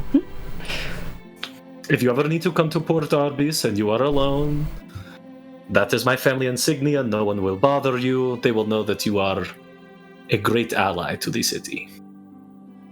Thanks. Oh.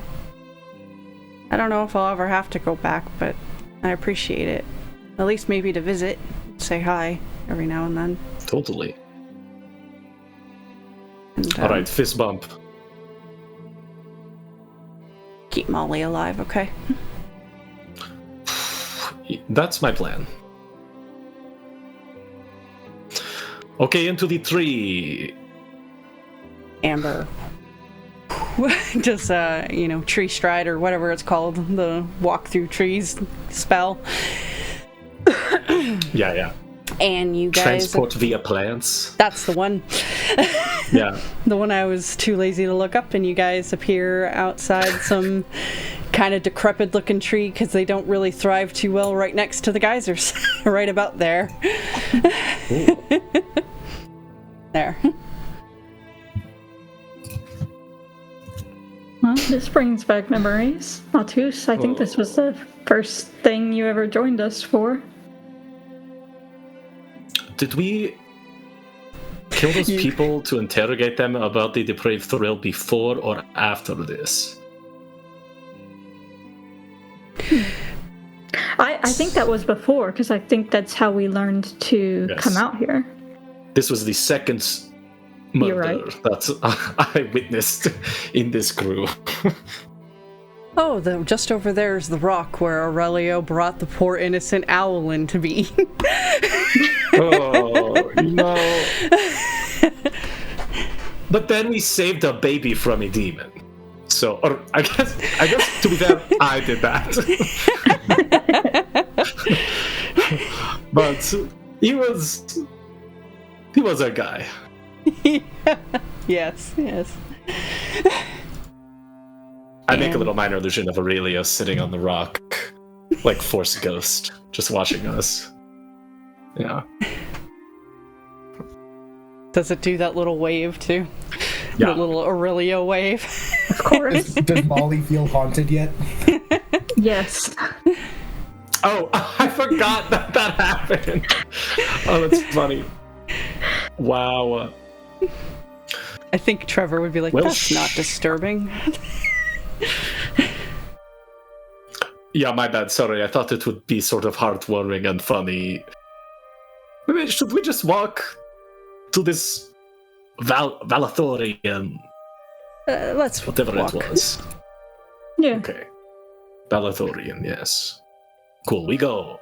And you walk. It'll take you a couple hours to walk over through the geysers, because you have to go safe path, or you don't, I guess, but then I'll make you make some checks, so up to you. Love it. But yeah, you can take a few hours to get past the geysers, and then probably another hour or two to get up towards one thing as we're Valathor. walking, I'm gonna pull out in front of everyone. I have a little tiny trumpet horn, it's just a little horn you would blow, and it's that big, and I say, oh, by the way, this is a silent alarm, and I'll look at Molly and I'll blow it, and Molly, you hear the blare of a trumpet, no one else hears it.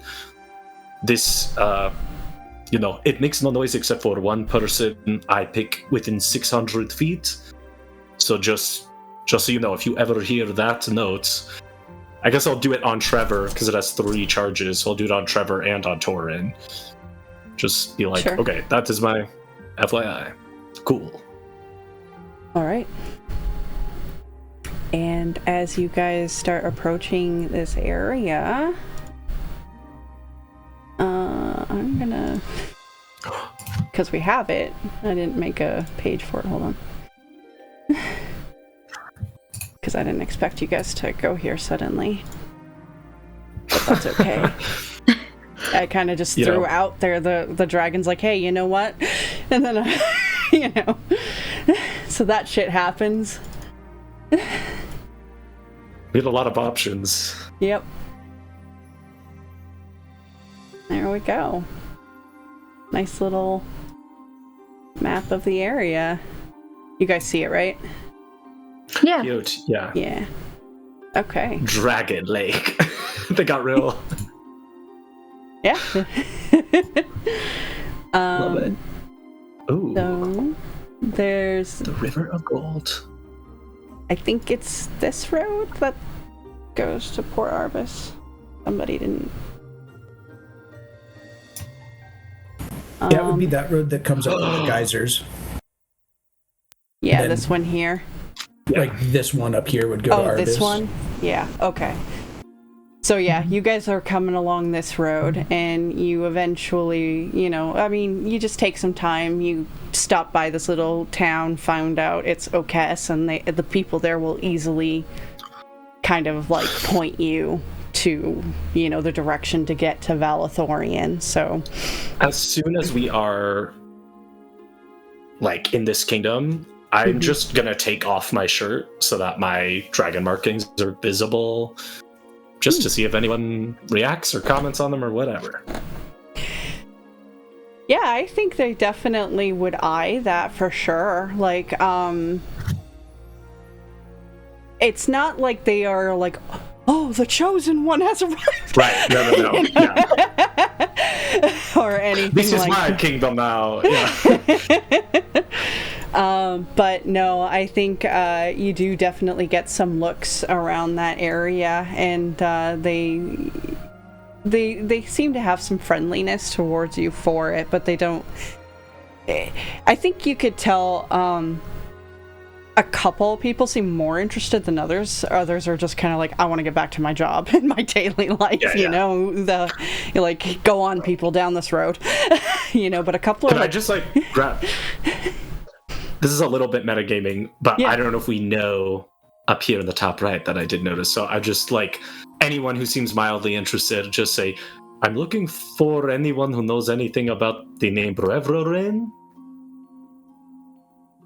Oh, well, that's one of the settlements of Valathorian. Oh. Would you point that out on this map here so that all the player characters have canonical knowledge that it exists? Yeah, sure. Let's see how good this person does. Ooh, a 10. So they not only mark, you're here, which is Okes, you take this road, and they seem to give you something similar to this. They rolled fucking amazing on, drawing out this map. So you get, all the different little settlements here, and Brevrarin is, the northeastern one. Love it. Thank you so much. I wink at them. And, keep going. Yeah, so you start heading, and eventually I assume your main goal is to get to Valathorian first, so... or is it not? I think we're going to Brevrarin. I would assume that's probably the place to get the best information. What do you guys think? Maybe the kingdom has, the capital has, libraries? The capital is Valathorian. You would know this. Yes. Because of your history check, but... up to you.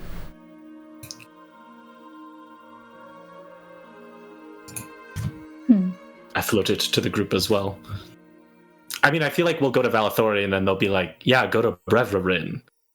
The place named after the dragon you're talking about. Although, we're looking for a current dragon. Yeah, let's go to check the city out.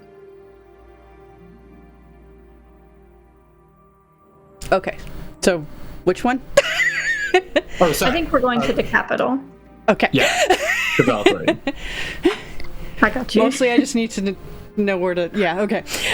So you end up going towards Valathori, and then probably the fastest would be to run up the coast of the river, even though there's not a main road there, but you can walk off the road. You're adventurers.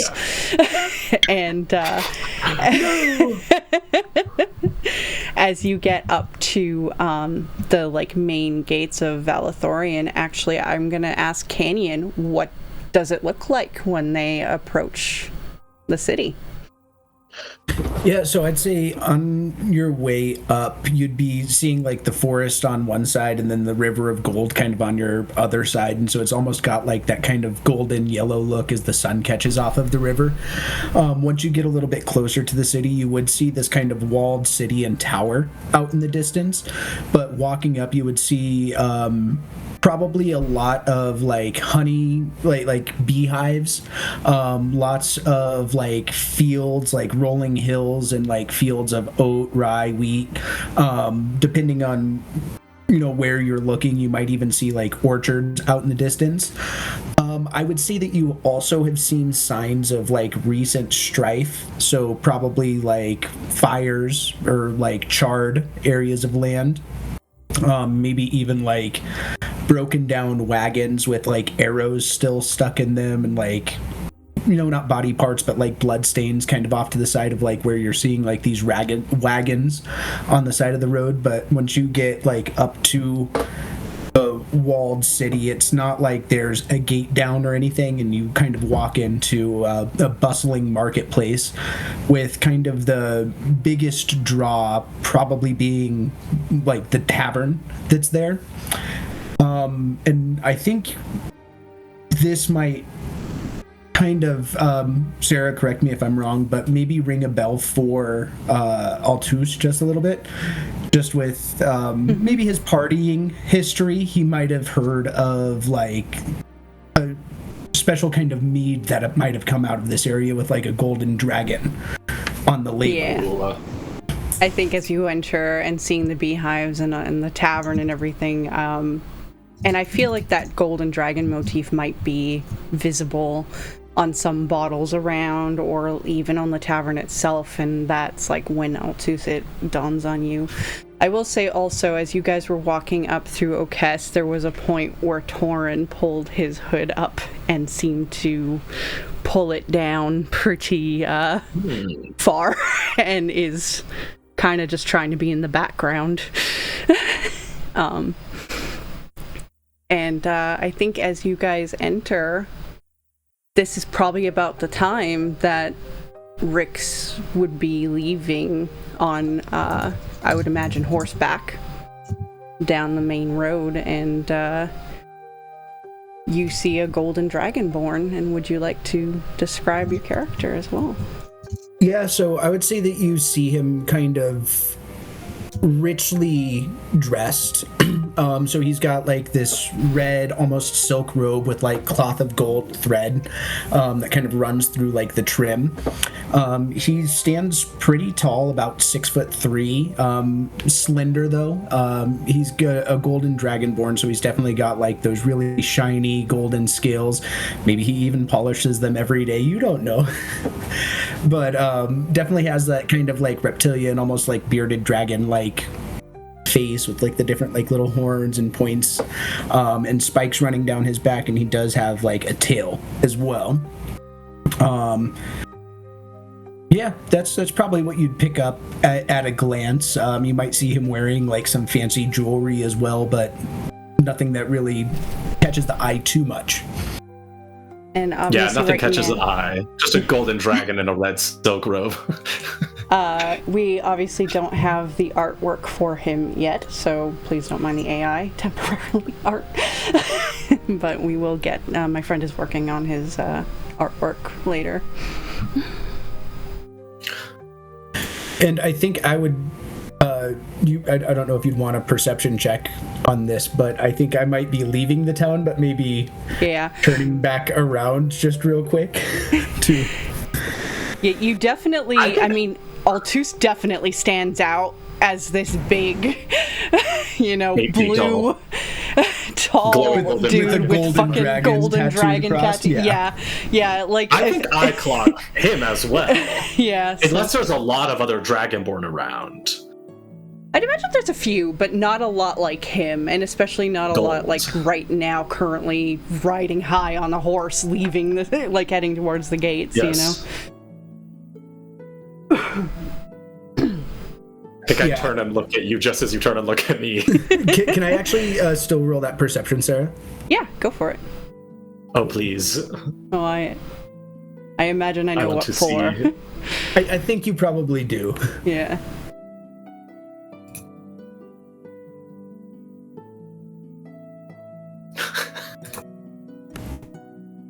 Nine. Yeah, so you see this crazy blue giant with the golden tattoo, and you do see the others around him are a little awkward too. I mean, there's Molly with white hair, there's, Trevor with, you would recognize Atreus colors and armor, but he also looks not, I mean, he looks human, but he doesn't look human, if that makes sense, He's got that sort of etherealness to him as ASMR does, and I feel like you don't necessarily pay as much attention to the idea that Torn's around, because he is specifically kind of centered in the back of everybody with his cloak up, so these others definitely draw more attention. Yeah, I think I'd wave back and just kind of nod at you, looking curious. I'll sort of walk up to you. I think you don't know him. He's like a little nervous. I think, Molly, you see that he looks not super nervous, but there's just the like flawless confidence that's usually there. Just like a little bit of trepidation. Hi, hello. I am Altus Ditnieba of Port Arbis. I am looking for a gold dragon. Do you know one? I hope that is not offensive. Unfortunately, there's not too many golden dragons here anymore, other than myself and my kids. Oh, okay. Well, so they've all died out or disappeared? I know they can hide as people, so maybe you don't know. Well, this is maybe a little bit of a longer story than I'd care to have out in the middle of the street. Would you care for a drink up at the Golden Dragon, or the Honey Dragon? Sure, yes. We like alcohol. Put up your, you aren't mounted or anything, but he'll just say, well, come on down and let's maybe put up our feet for a bit. All right. We follow. As you guys are going, I think Molly would feel a little tug on her arm to hold her back a bit from Torin. And yep, I was just about to say I hang back and talk to him. He's just, I don't think I should go in there. Maybe I'll hang outside the town. All right. Do you care to elaborate?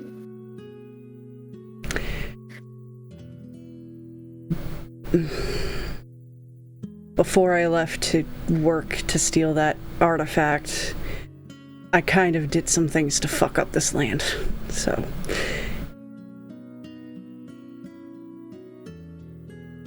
All right, well, I mean, we can leave if we need to. Well, I don't want to stop if this is going to get information or help, because apparently some golden dragon, a cloudy golden dragon, told a cloud giant to talk to a golden dragon, and there's a golden dragon born, so seems like a good thing to be here. So I'm I'll just be out by the trees a bit south of here. You can come pick me up before you leave, all right? All right. Damn it. Shouldn't have gave my sending stone to Willow.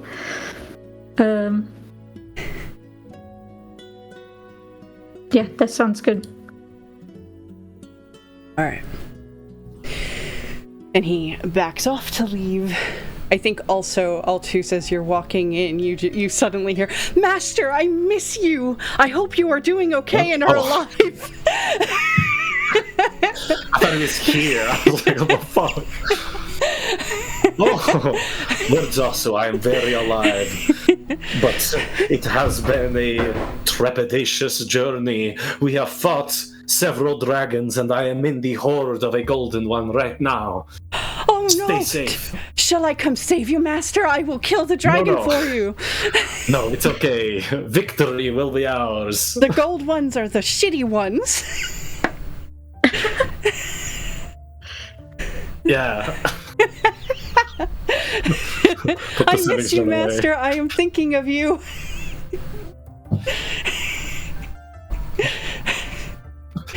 And you head into the tavern. Did I hear any of that, or did I just see you pull up a sending stone? You heard me talking. You don't hear the other side, I think. Yeah. So I think you just noticed this dragonborn giving you this kind of like reptilian like head turn, eye blink. Oh, sorry. Super bad timing for me to say those things. I have not killed any dragons. That is not our goal. I have sort of a kobold protege ward. He's obsessed with me, so we were just chatting. Oh, indeed. Well, do you like ale? Are you more of a mead drinker, cider? Yes. All of the above, all right. Actually, mead. I wanted to try the... Actually, I've had it before at a party. This, was it a mead? It's in my notes. Yeah, there's a mead that's made locally here that has a golden dragon on the label. Well, we've got two of those, but I think you Both. One be of talking about the reserve, the old Val. Yes, the best one. Right. And as I like raise my hand and just to indicate over, somebody brings us a couple drinks, I'm sure, and I kind of hold over the bottle and turn it towards you, and I'll say, this was my grandfather Valathorian here. He died a few hundred years ago, but... Wait.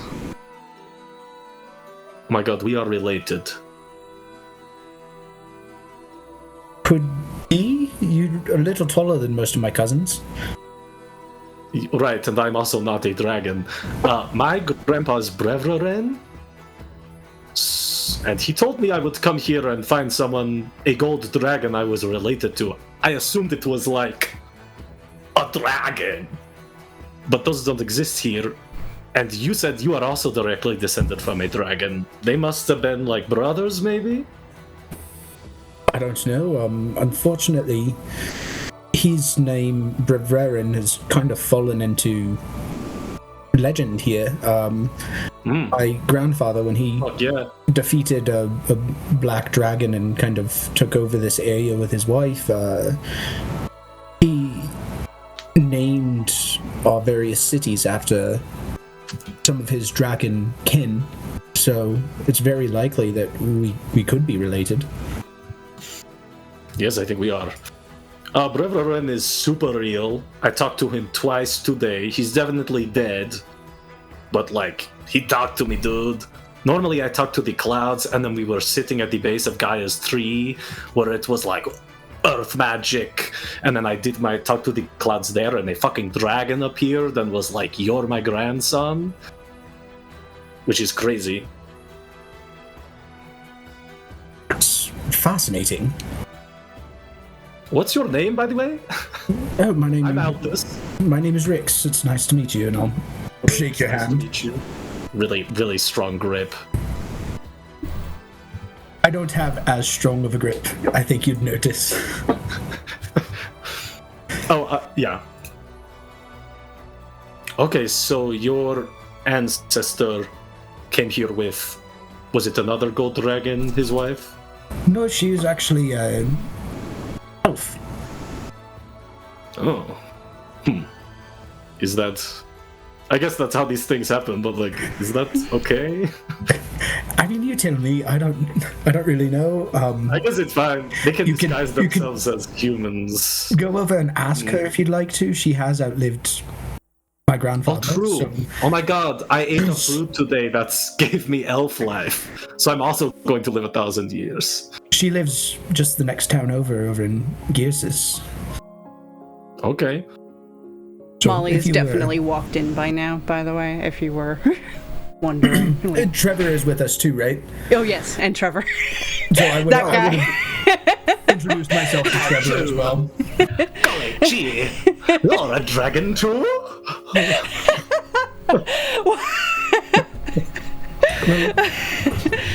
As I don't know too much about Rev Rerin at this point in time, I will say... Pardon me, I hate to say this because I'm sure that this village is long and storied. It is Brevrerin.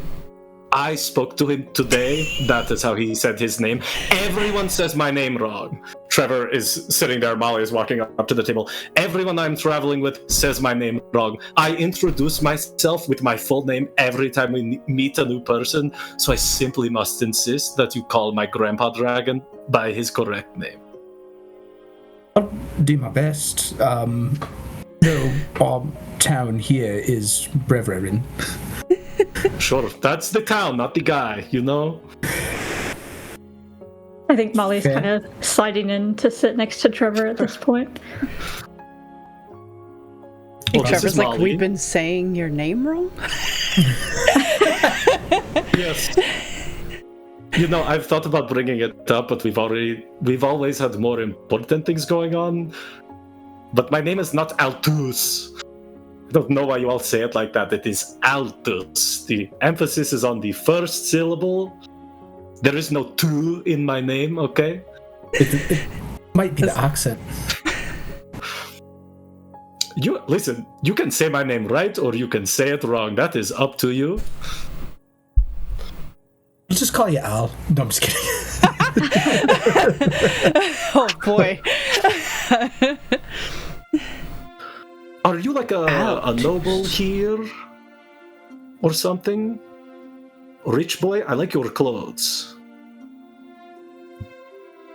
I suppose you could call me that. Okay, that was very mysterious. What are you hiding? Nothing. I take out a potion of detect thoughts. I can read your mind if I want to.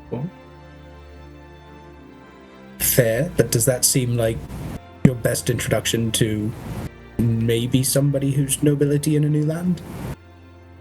Well, are you noble or not, man? I asked you such a direct, simple question. You could just say yes or no. It doesn't matter. I'm a noble as well. So I won't be mad if you are. I mean, yes, but you're kind of putting a bit of crimp in my plans. What are your plans? You did seem in a hurry a second ago. I was on my way to Lancaster. Oh, okay. And I maybe was not trying to be as conspicuous.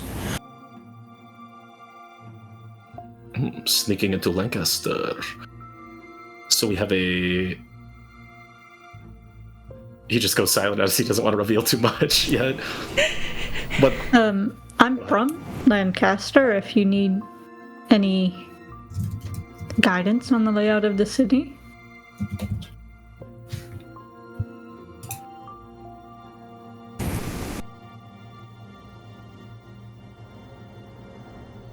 With that 20 on an insight check, I think I'm getting a pretty good read off of you guys. I've also spent a fair bit of time in Lancaster. It is the next major settlement over, and I suppose I am recently running into some trouble with some forces that I may not have encountered before.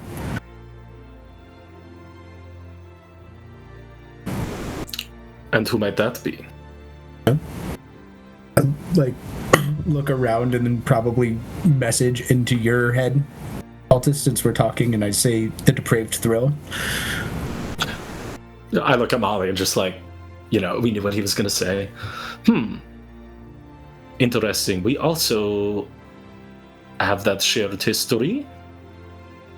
You were planning on going in alone. Well, I was gonna go and visit an old classmate, an old friend. Do you mind if we ask you who that is? Not trying to be nosy, but there is... I have family there. Yeah. I have family there, and there was someone there we were going to meet up with soon as well. Does your friend have a history at Mine's Refuge at all? I don't think I would know that much, would I? No, you would not know that. To be honest, I'm not sure where he got his schooling from. We didn't really talk about it much. Does this friend have red hair? Quick correction, Molly was a little off there. It was sandy blonde. Or like sandy brown. Oh, excuse me. Does this friend have sandy brown hair? I suppose when he's not burning it off. I think I might snort and say, that sounds pretty similar to my friend as well. Why are we being cryptic about the name? Yes, everyone just we're talking about the mod, right? I don't know who's hanging out in my village. I'm very concerned about who might be trying to infiltrate. I just think here. Trevor is saying that, like, why are we being so cryptic about the name? Yeah. And then, we are talking about a mod. How are you a noble? Why the secrecy? I can find out through, public record, I assume. Yes, but we're talking about a mod. Aye. Okay, so yes, we were fated to meet and help each other. Your great uncle told me that we are related, and now we are here. And I was born with these dragon markings on my skin, which has other significance. We have shared history with the Depraved Thrill, with Lancaster, and with Ahmad. Did you have any special plans when you entered the city with him, or just drink tea? It was more to just meet with him and get the lay of the land. I haven't spent much time in that area, at least in a while. And as I said, I'm trying to go in a bit more discreetly. Don't necessarily want everybody to know who I am when I go in. And that's why you wore your bright red silk robes and your horse. I mean, for discretion. As I got a little bit closer, I did plan on changing some other things. Sure. To be fair, silk robes and Lancaster fit in a little bit. Yeah. Good point. I mean, we were also planning something very similar, and we wanted to speak to the same person. There are many different ways to be discreet. We could hide in plain sight. If you want to go together, if you don't want to go together, we are going in the same directions, so we will be like 20 feet behind you anyway. So you kind of have to with us. You do make a compelling argument, and I suppose, more than just me might be necessary for this task at hand.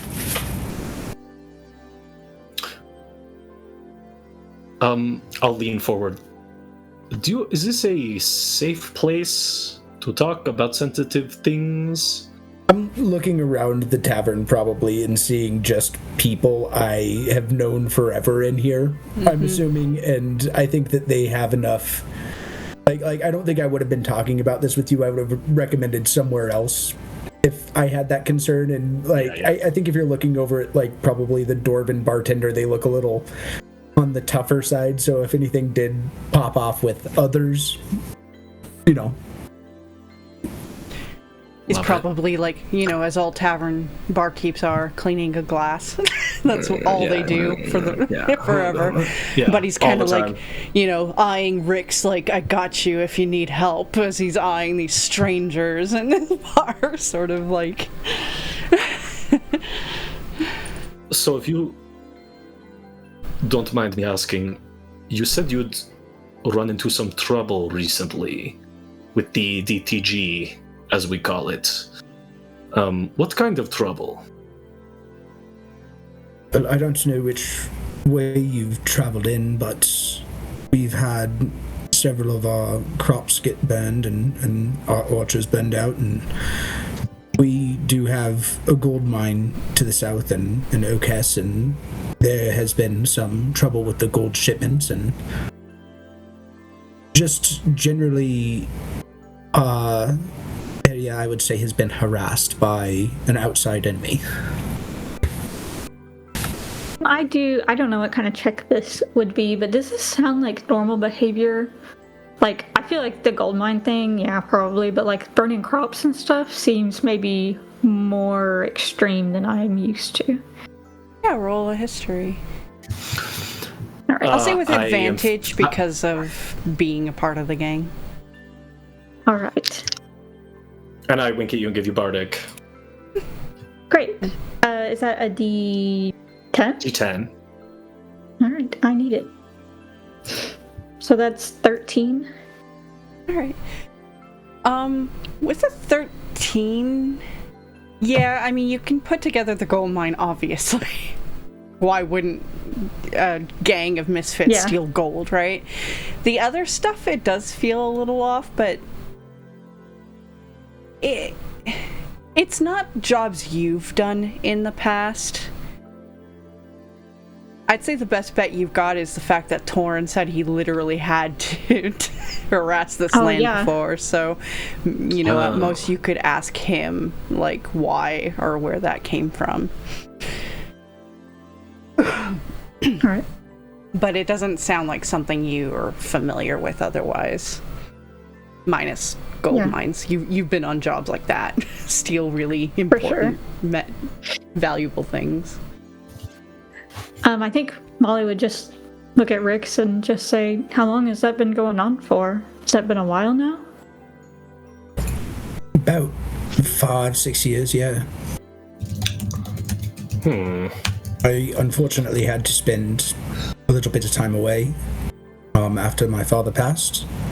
And before that, I was teaching back at Mind's Refuge.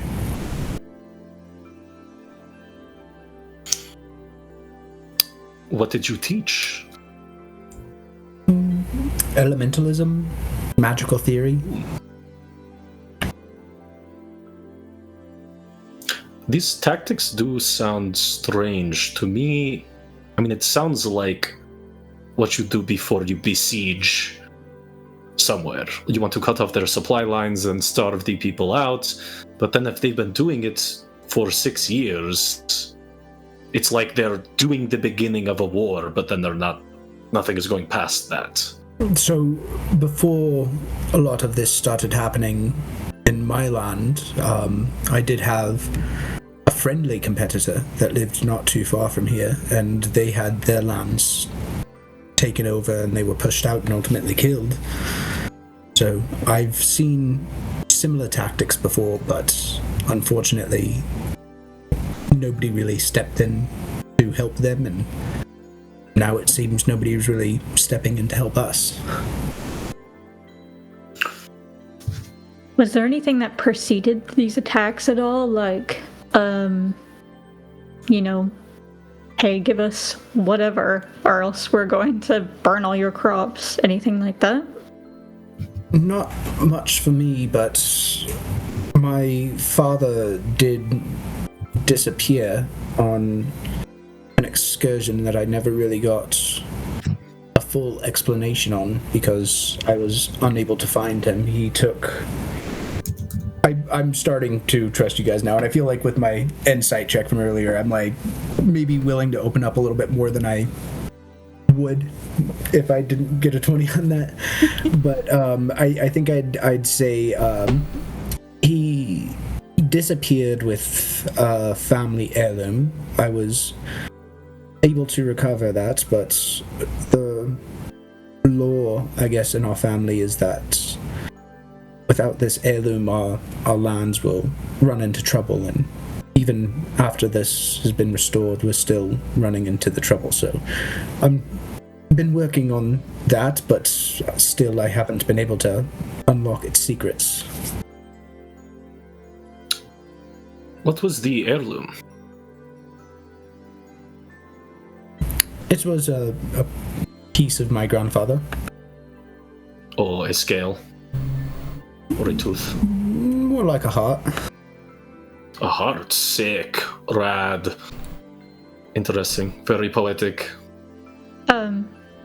I think I'll just kind of look at Trevor and Altus and just be like, stop me if you feel like I'm saying too much. Just that's the look says that. I'm not saying that. Yeah. But, well, in our recent, kind of confrontation with the depraved thrill, we have noticed that they're gathering kind of powerful artifacts to them.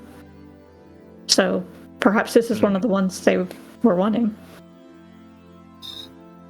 That's a possibility.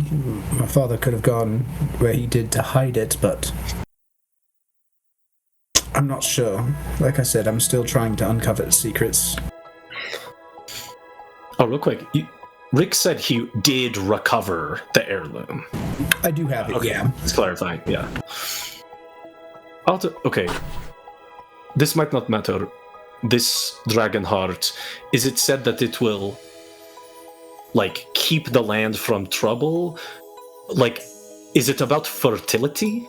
Is it if you keep this heart, it will make the lands bloom and the fields of wheat, and if not, then the land will die? Or is it more of a general, a ward, almost? I'm not quite sure. As I said, I'm still studying this thing. It's something I never really got a chance to look at or study until my father died, and my mother and my grandmother didn't really know anything about it when I brought it to them. So I'm still discovering some things on it, but the lore and the legend, I guess, was that we had something here at this family heirloom that protected us, so I'm assuming it was a ward, but I'm not sure. Was that what you were seeking a mod out for? Was to help you? That, and among other things, until I met you folks, I was really kind of planning on maybe going on my own. My wife is recently with child, and the more and more these incursions go on, the more fearful I am for my family's sake, and I wanted to put a stop to it the best I could, and I figured I might be able to recruit a mod to help me out. If you want to walk and talk, we were going that way anyway, right? I suppose we could hit the road. It's 2 p.m.-ish, right?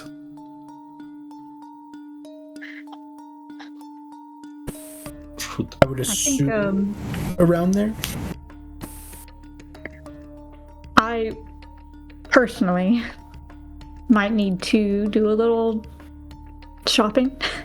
Oh yes, good points. While we are here, I'll point blank look at you and be like, I'm pretty well known by the depraved thrill. I can't go to Lancaster looking like this.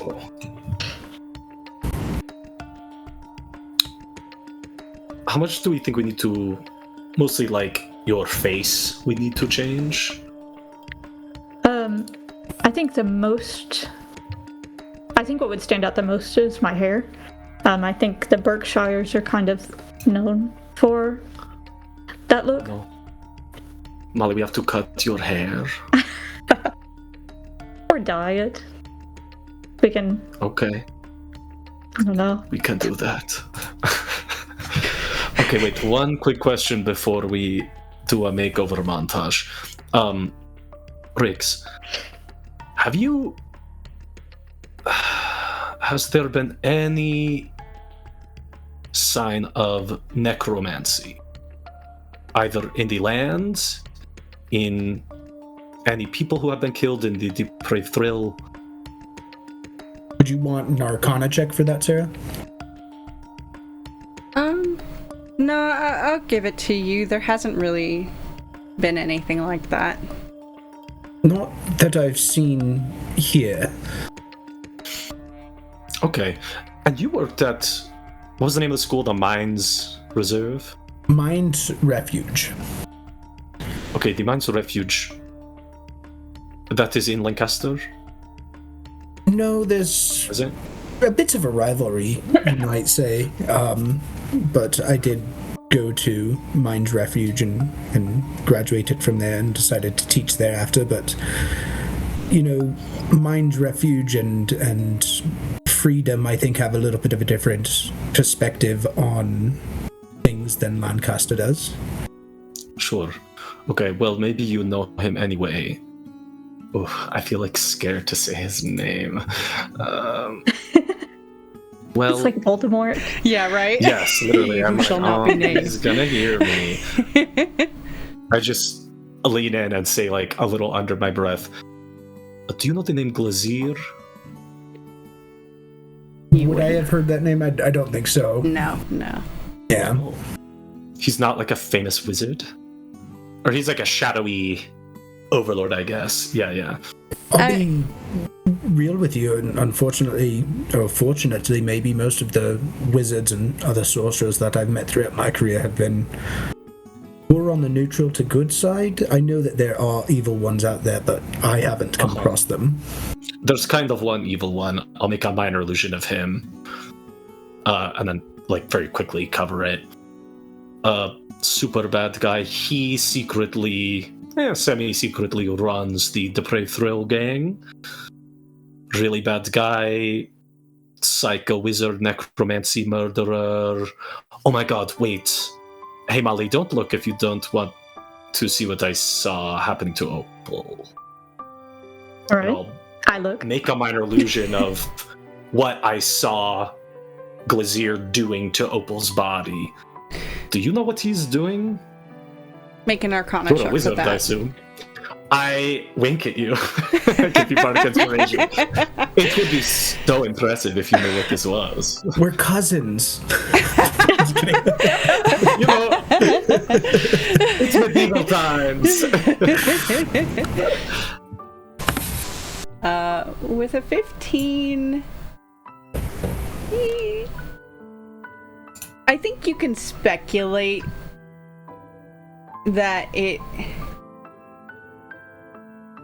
Yeah, I'll give it to you with a 15. It kind of looks like, Hey! Why are you eating tape? Tape!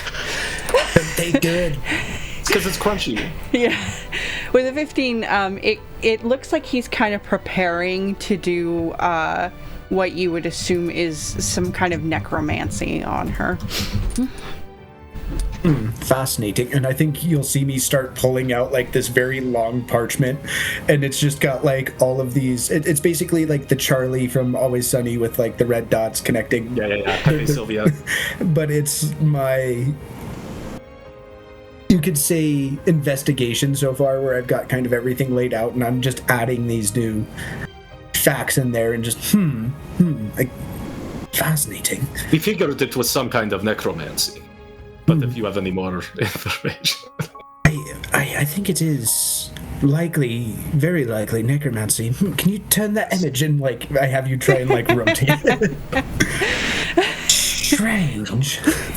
Just like contact juggling with his... But I have no context that this is Opal, so I until I see maybe Molly's face, like... Enhance, yeah. Yeah, I think when you started looking at it more, like, intellectually, I think I definitely, like, looked away and just kind of, like, drained my cup. Okay, well, yes, we kind of knew it was necromancy, judging by the fact that it was a wizard doing something magical to a dead body. I'm going to put this illusion away. Anyway, so he's really bad. We believe he's in Lancaster, wizard. Oh, he's also definitely working with Abyssria in pursuit of some kind of, like, chaotic, evil, apocalyptic plan. That's not ideal. No. I think we kind of experienced recently Altus cast like ascending to someone, and it seemed like she intercepted it. So just I feel like the closer we get to Glazier, the more stuff like this might happen.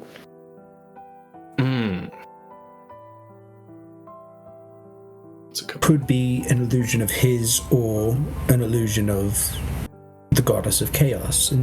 Interesting.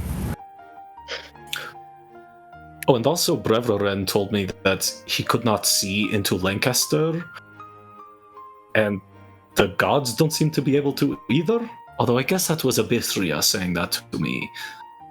But I kind of believe her. The gods... Listen, I lean in towards Rix. Okay, I've met all of the gods, and a lot of them are, like, not very powerful. They just kind of are, like, sitting in the back, you know? So if they couldn't see into a city because of mortal magic, like, it kind of wouldn't surprise me. That would be very interesting, though I know if a god is in power, if it's their age, they're more powerful and can have different effects. And the goddess of chaos is always interesting. And he just starts like writing more in his notebook. Hey, add into your notes, if we're going to travel together, you can't have sex with her. Okay? It's caused a lot of problems. I put like a little star on both sides. Don't have sex with Abyssria.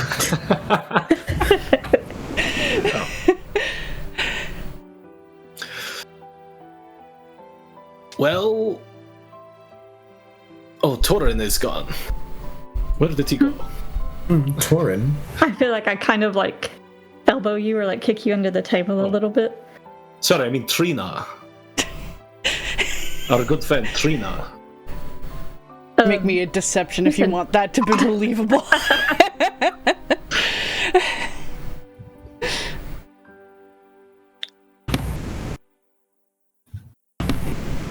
I'm impressed. Yeah, but with his 20 before. What? That was an old check. I guess that's fair. He doesn't care about the deception. I'll have you reroll, Canyon. I guess that's fair. It does seem awkward though, going from Torin to Trina, but it. Yeah. Especially with the thump I heard underneath the table. Yeah. But, yeah, maybe the insight check should be with advantage. Sorry, I'm so clumsy. So I think you get enough to at least be like suspicious, even if it seems believable. I look back over at Altus and I'm just like, you know that potion that you had? I can do that You spell. can do the same thing. Yeah, you can fucking try, bitch. I've been rather honest with you. Would you not do me the same courtesy? I'm not lying to you about anything. Sort of. What do you want to know, man? I'm an open book. I'll just She's look at. not. I'll just look at them and say, Corin is waiting for us outside of town. Alright, so I suppose I'll meet him when we hit the road.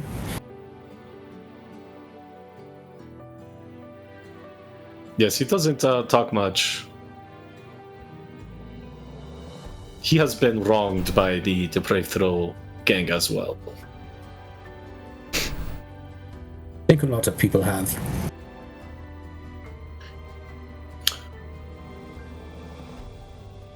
Do you know a discreet place for Molly here to get her hair done? She needs to do the Gone Girl montage in the gas station. Yes. Yeah. I do know a few different options in town, though I think you'd probably like so-and-so salon. Yeah. Oh, wait, so-and-so salon, they opened a second location? Yes. It's the best salon in Port Jarvis. Oh, and the best part is that they do, seamstress work as well, so if you need, a secondary job while you're getting your hair cut. Molly, I do have a costume in my inventory. I don't know what that is. But I have different clothes for you. It's a clown costume. It's a bikini. It's just yeah. No, I mean, I'd let you pick what the costume could be, but...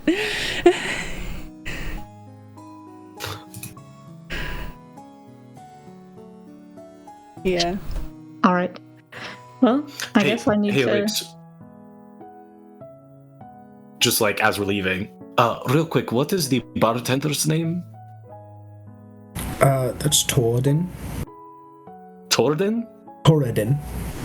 Torridin. Okay, I was like, whoa, mind fuck. Okay, cool. And you guys head off and do a little makeover montage for Molly. I waggle my fingers at the bartender and wink. Yes, we makeover Molly. What color is your hair now? I mean, is it too obvious to go like the exact opposite and do jet black? I don't That's think rad. so. Yeah, that's cool. It's your dark side. Yeah. Dark Knight. I feel like it's... Hell yeah. I feel like it's probably even like grown out like more than she's used to as well, so she'd probably... I don't know, we'll chop it off shoulder length. She has a fuck-ass bob now. Hell yeah. Hell yeah.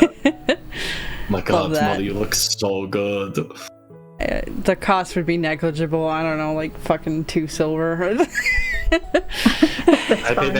I pay them 50 gold. Oh shit, okay. 50 gold. You just make their year, like, oh my god, thank you. And then I guess I'll probably buy some whatever here that would just not stand out. Whether it's like some traveler's garb, some fine robes, whatever. Sure, yeah. This is actually a good moment to discuss this. So, Rix, when you were talking about going in sort of subtly, is the city really busy that the best way to be subtle is just, in plain sight, sort of blending in? You could dress as crazy as you want because there's lots of rich wizards going in and out. Should we dress like, commoners, peasants? I would say... I was planning on going in maybe a little bit more high class, but maybe not as a dragonborn. Fancy magic man. Let us see what is in my bag. Yeah, I mean, I'm already wearing fine clothes. I kind of think... Oh, actually, Rix, are you able to disguise other people? Unfortunately, no. I did look into that just a bit when your friend mentioned they need a disguise, but it's just myself that I can do that for. Okay. Well, I hope my family doesn't die. Can you only do it for an hour?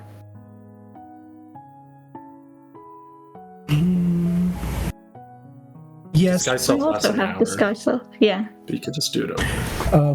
I was looking at alter self, and then I could potentially extend the spell to last up to 24 hours. Like, I can double the length of the spell to last a certain length if I spend sorcery points on it. Oh, nice. Okay, because I have disguise self, but I was also like, well, I don't want to have... I only have very limited spell slots as a ranger. An hour is a long time, I would say. That's true. Like, I that's a already good, get in and out of the city. It's also, I mean, if you both want to go in disguise, like, if anyone stops us and is like, I'm suspicious, why are you here? It might make sense for me as like a crazy rich party boy from a neighboring city to be like, I'm here checking out the city. Where is your best bar? These are my, retinue. That might not be a bad way to go about it. Just in case, because I can't disguise myself, and I am 8 foot tall and super hot and covered in glowing golden dragon markings. I can also be invisible. I can make all of us invisible. But that feels dangerous. Or do we want to make ourselves known and cause a scene and maybe try and draw them to us as it might be a trap, but we could draw them to us and try and trap the trappers? Wait, I'm sorry. Who are we I thought we were going to see Ahmad. Yeah, but then we started talking about the depraved thrill, and if we made one of us known in the city, that might draw some of them out. And then we could question them and go from there. Oh, sure. So say that we sit Molly and then just said, hey, I'm Molly. I don't have a death note on my head. I don't think we want to do that just yet. They have like a whole army, right? We don't want to walk into the city and say, fuck you guys, and just start fighting them in their city. Like, they're going to kill us. I mean, I could teleport away, but... Yeah, but... We want to... I guess, what is the goal? Because we were going to go to Ahmad to see if he could teleport us out. I could... The goal. Also help you with that. I am an adept teleporter if I've got the power. You have a point, though. It might make more sense for me not to permanently alter the way that I look if we think that it can be bait. You have to disguise yourself back to having white and long hair. God damn it! Yeah. Wait, but our idea in coming here, like before we met Urix, was not to go in and bait 5 thugs to just kill them. That's not like chipping away at their numbers. We're not going to be able to do that. There's as I said, I'm not really interested in killing them so much as questioning them.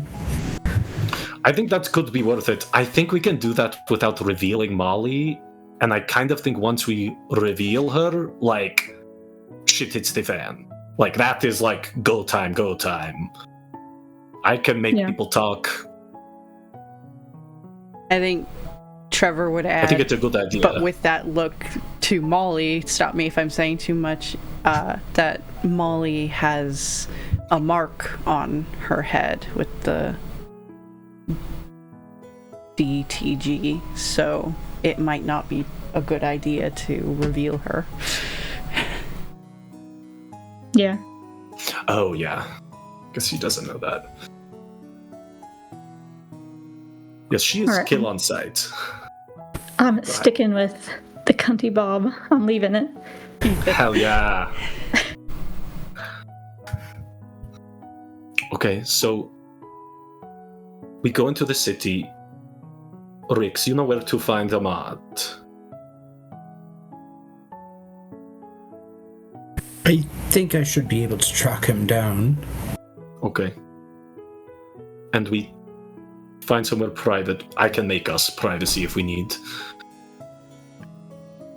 And then we ask him... I mean, he might know more about what's going on just because he's in the city.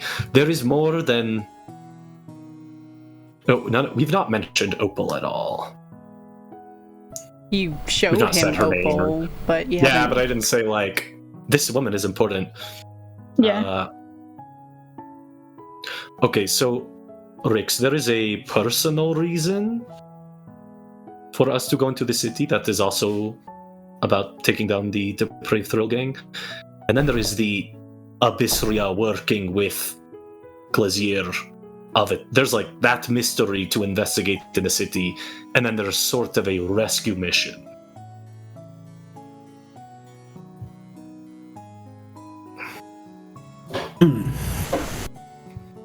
Alright, so that does change the way that we might have to approach things.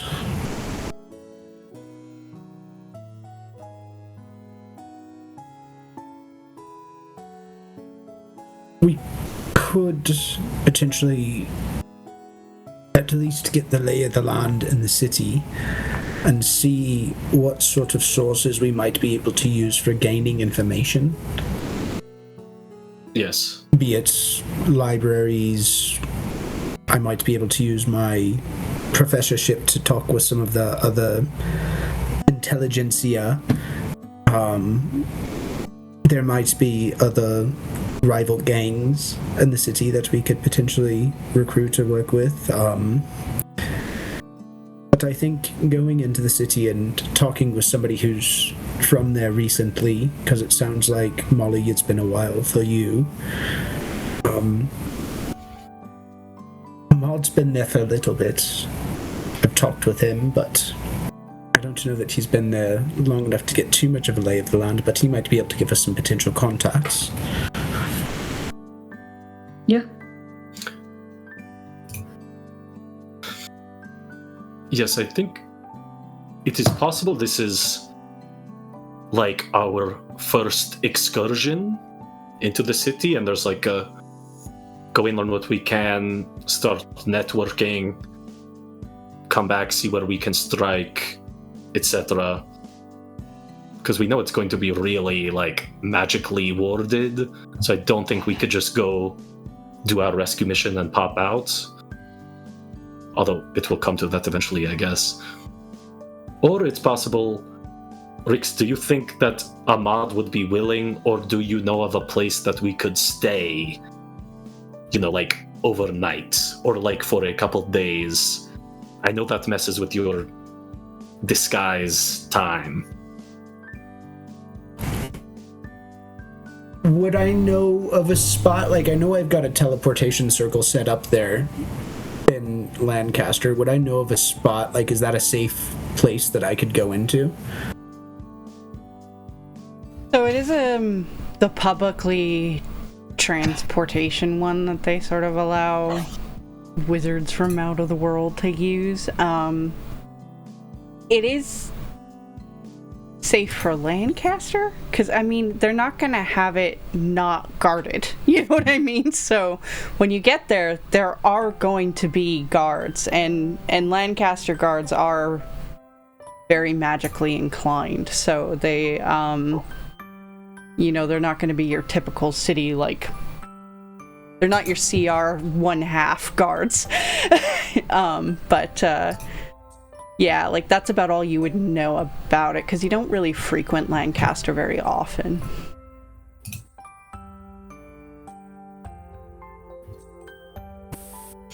I'm not sure. Do you know... I don't know that I've necessarily got a safe place there that we can just show up to. Again, Ahmad might know a bit better than I do. He stopped in briefly on his way to the city, but that was... What was it, months ago or a month ago? He didn't stop in, but he gave you like a note, like, hey, if you need me, you know, I had to move. Yeah, basically, a little sending or whatever magical way that you guys communicate. But yeah, he didn't get a chance to, like, he didn't travel by foot to get there. Are you able to speak to him in your head? No. Oh, you know what? I could. You think I would have had a sending stone with him? I don't know. One that he wouldn't have lost? Is more the question, I think. Yeah, I'm excited for to meet sure. him.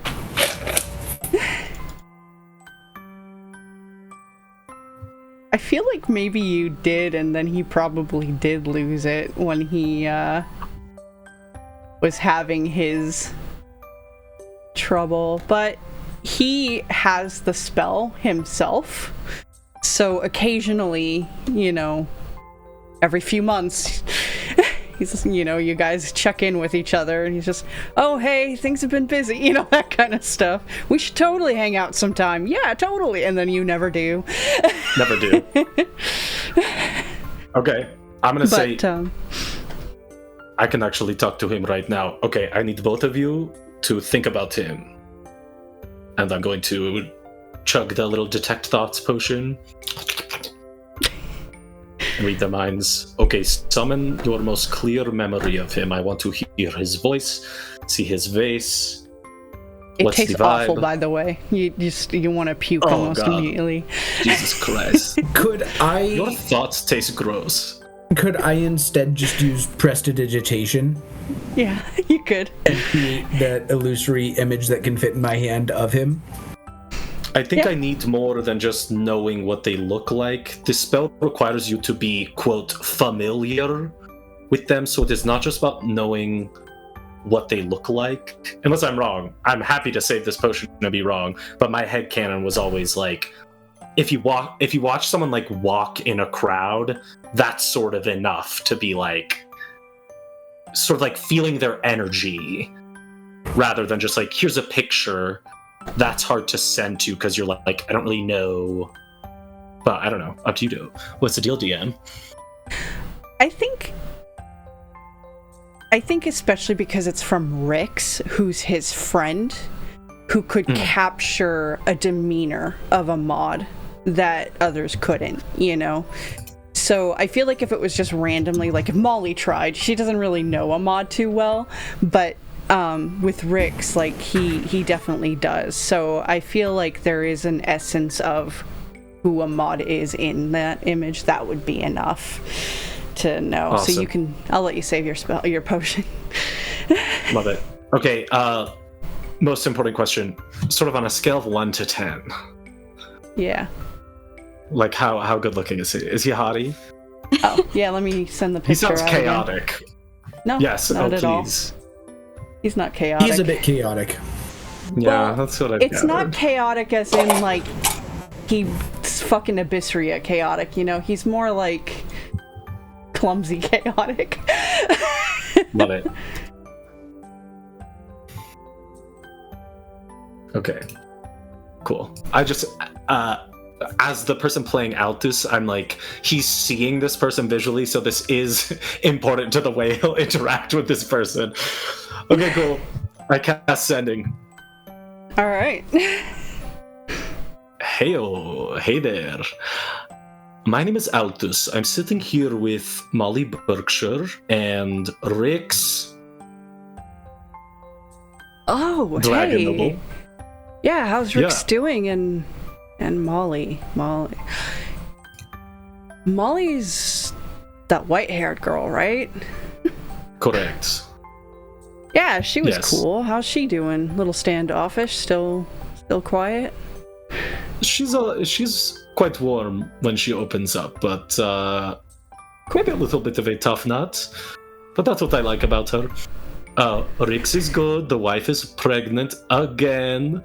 Really? Very fertile family. Send him a congratulations from me. Okay, well, hey, Rix, he says congratulations. So, me and Molly are friends, and we just met Rix, and we all have a common enemy, if you know who I'm talking about, regionally. And we actually all were planning separately to come into the city to find you.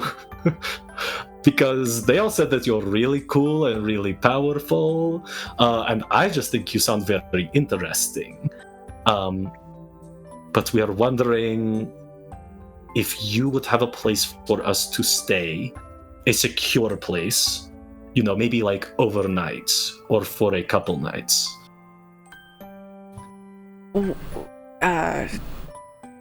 Well, wow, and this kind of goes a little bit. And then after a moment, it's almost like he's just Right, okay. Let me think about this. Like, I mean, I got a couple of enemies, apparently, which I didn't know about. I mean, I knew one maybe, but I didn't really know about the rest. And, well, that was kind of wild. But, anyway, like, it's fucking a god. Abysria came after me. Can you believe that? Oh, I can believe that she came after us. We were friends with her husbands, who she then killed. She had a... Right, yes. Whoa, okay. Yeah, wow, very briefly. That's a lot. Like and literally then an hour they were married. And then it cuts off. Can he cast sending to you just by knowing you through the voice? I feel like he could. Because you connected. I think that is good enough, yeah. Quick clarifying question too. What's his bag's name? Because I would tell him to ask about how his bag's doing because he asked about my family. Oh, what was his bag's name? Shit. He has a wizard who lives in a bag. Okay, what is with you people and your enslaving people in bags? It wasn't me. No, it was a sentient bag. I wasn't like... That's worse! Fucking wizards. Nope, not True-Pine. This is the problem with prepared spellcasters. They're too flexible, so they can just do horrible things. And then the next day... Like, I have the spells I have. I can't make anyone into a bag. I don't know, man. I turned back to my notes from... That was like at the very beginning when I joined them, and they make no sense, so...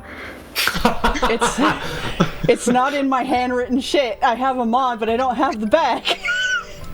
Oh my god, what was the bag's name? We have to delete the episode. We have to start over. We went on a whole quest for this bag. What was his name? We did. And I had a name for him. Tolliver. Grindel. Pomrion. Loris. It was like an upper classy sounding name. And he had that Geronimo. Yeah. And he had that sort of voice too. How dare you touch me? So like Trevor.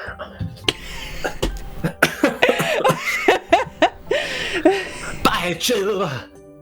God, she's done it again. It's me, Trevor. Wow, okay, I don't have this bag's name, so you know what? It's... I think it's fine. The only thing that I wrote down that's like a name is Donovan, ? But I don't think that's it.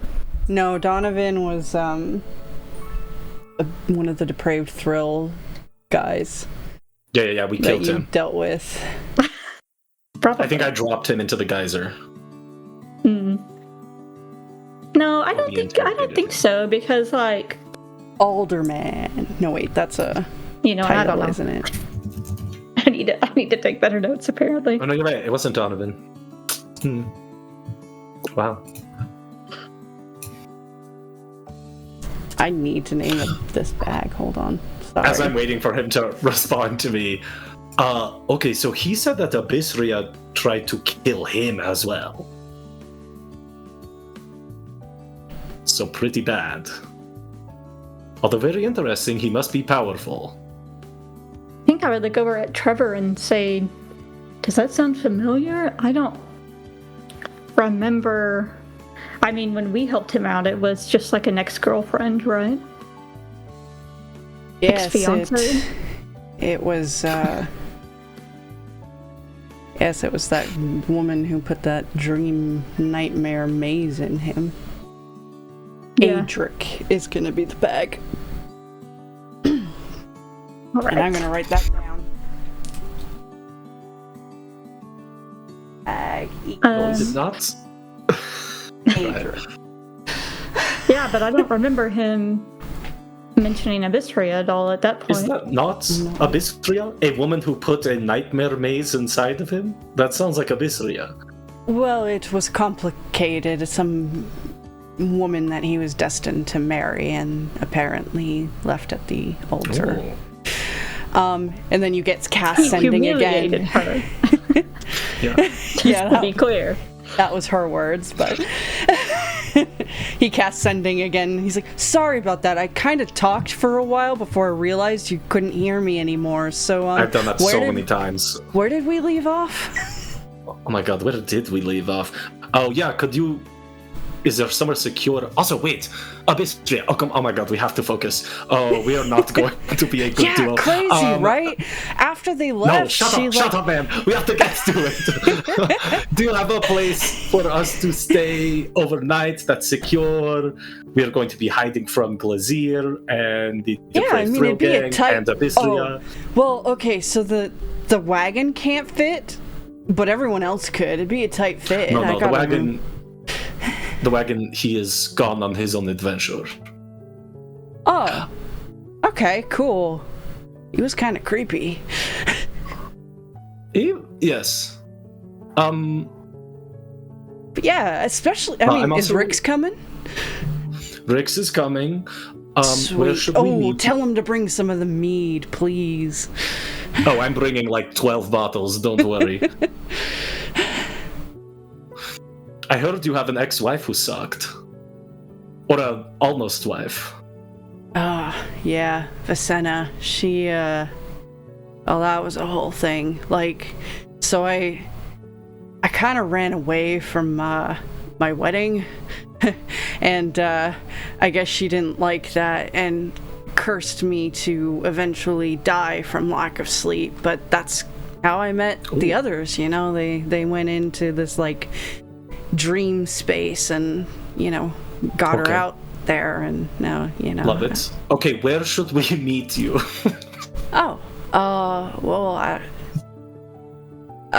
Rix, do you think he'd have your sigil? Mine? Yeah, probably. I guess I could stop by and pick you all up. Oh, that would be rad, yes. We are at the tavern, the Honey Dragon. Well, if he's coming to us, it'll actually be up at the castle. Or tower. Well, never mind. We'll be at the castle. Oh, so you are a noble.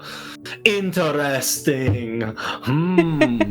Your secrets have been revealed, and now you are vulnerable. Oh, yeah, he's like, the king there. Oh shit, was I not supposed to tell you that? Oh my god. Okay. Sorry, Rick, and you can't even hear him. Right, so I guess I'll see you guys there.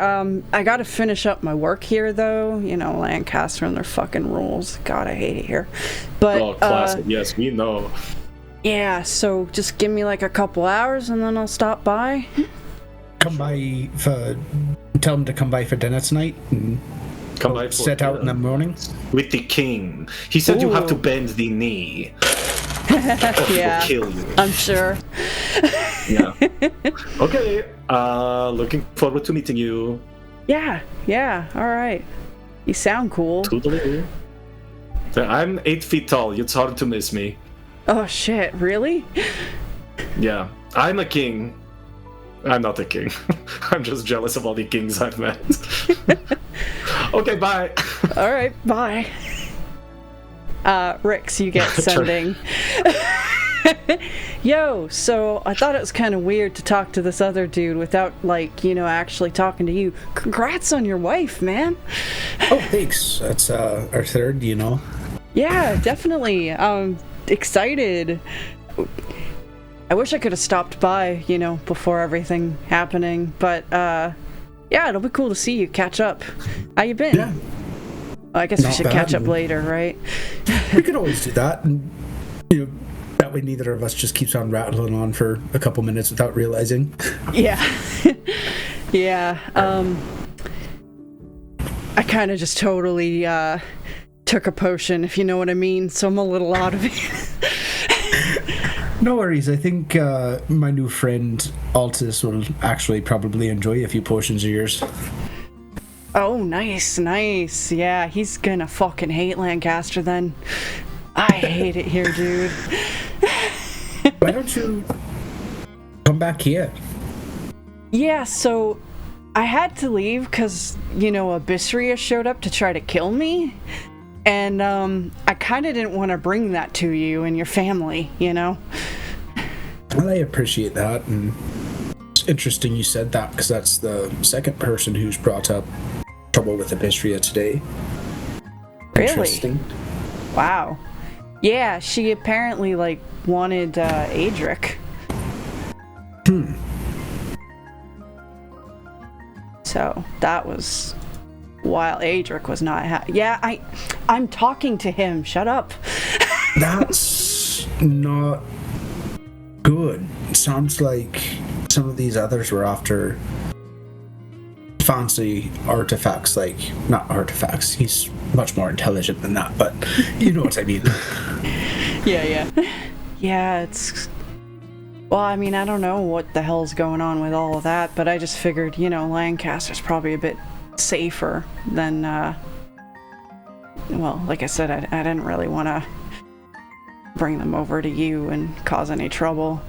But yeah, once I finish up my work here, because, you know, you gotta actually fucking work for your living here, I'll stop by, and then, you know, we'll hang out. Then I guess you're coming here. Sounds like a plan. I'll have a few bottles made ready, if you know what I mean. Oh, hell yeah. And I've got just the thing to add to it. Alright. And yeah, then he doesn't cast sending on anyone else. Suddenly Molly, Molly, hey, how you Molly! been? Yeah.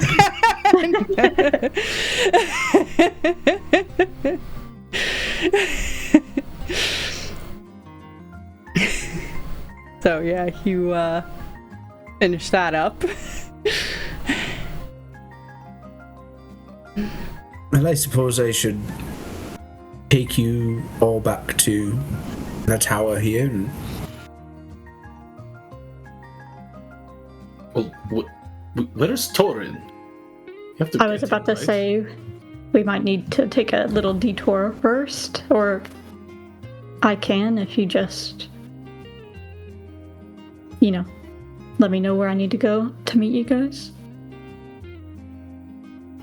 Yeah, I suppose look for the giant tower in the middle the big of the castle city. right there. Yeah. It's the castle? Yeah. Do you want to go alone? Maybe he would like that best. Yeah, I can do that. You could send me alone. He would love that. I don't know. I think he's a little scared of you, if I'm being honest.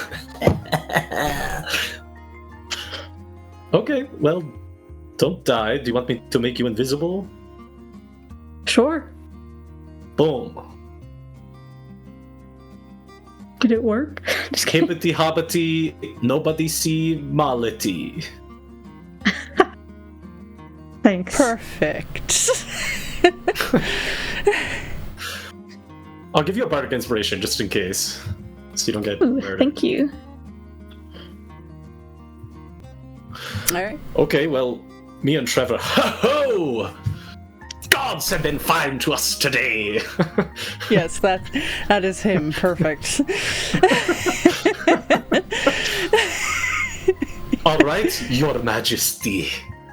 Take us to your home, please.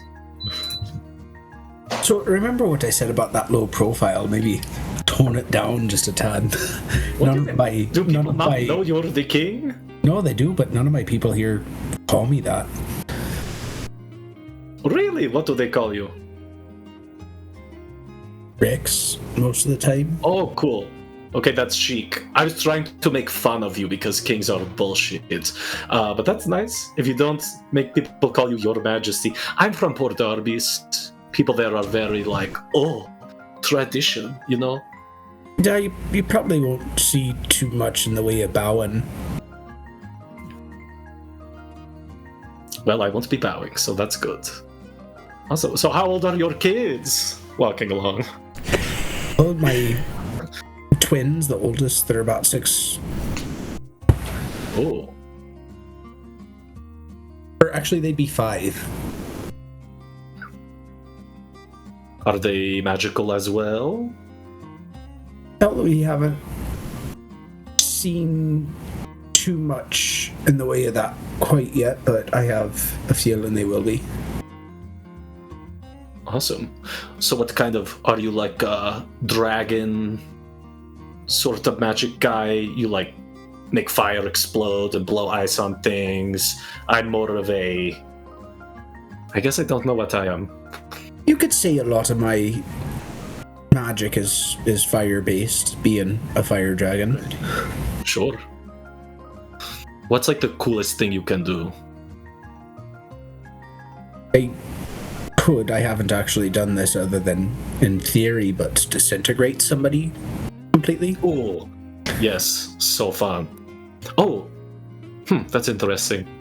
See, I can create a wall of force, which can only be destroyed by a disintegration, so that's fun. If we ever need that to happen, I don't know why we would. That is pretty interesting there. I can also I mentioned this earlier, but legend lore, I can maybe find out a little bit more information about your ancestor. Fun. No, don't excuse me. That is private. Actually, I might ask you to do that. I did the legend lore earlier. You kind of did earlier ask me about doing that when you asked about the name of the town. I didn't ask you to do magic about it. I said, do you know a dragon? Okay. We asked if we could find out more about it, and I do know a way to find out. I learned about him today. So I don't need a book report on him from a stranger just yet. But we're cousins. You said we're cousins. Right, but family doesn't mean anything. It's about how they treat you, you know? I mean, sure, you seem like a nice enough person, though. I was trying to offer something nice for you. No, listen, I will be asking you for that if we don't die sometime in the future, but I'm a little overwhelmed with information. Do you feel like we should save our magic, or we're probably going to go to sleep tonight in your castle? I have a feeling we're gonna stay the night here and then maybe go there in the morning, but it's up to you guys if you'd rather get into the city tonight. I'm going to cast Wall of Force on you. Just put you in a bubble. Disintegrate it! I want to see! Counterspell. You have to roll. I'm just kidding. It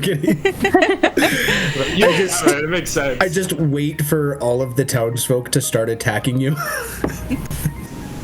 I'm like sitting there cheering, you know? I look so friendly. Do you actually put him in a wall of force? I was going to, but I guess not. That's fine. No, I mean, you can. I just... No, it's fine. Well, I want to see you burst my bubble sometime. But I suppose not tonight. Again, we're cousins. I'm just kidding. And you guys make it to the castle. Bubble, man. Yeah. Molly, you invisibly head out towards the trees south of Alethorian. A little bit in, like it doesn't take you very long, but a little bit in, you do see Torin kind of just sitting on the ground against the tree, you know, with his knees up, arms out, all rugged, manly type. Yeah. Can I just drop the invisibility? If you make an attack, so you could just like slap a tree. I think I'll do that, like, I don't want to scare him, so I'll do it a little bit before I'm there, so that way I can walk normally up to him. Yeah, so he doesn't freak out why there's suddenly someone there. Yeah, so you do, and he kind of looks up. He still kind of had the cloak hood down, and he just... Where's everyone else? Well, we made a friend while you saw the Dragonborn. I guess he actually is in charge of this place. So that is something to keep in mind, I guess. But yeah, he was also friends with a mod, so we decided that we'll just take his teleportation circle straight to Lancaster.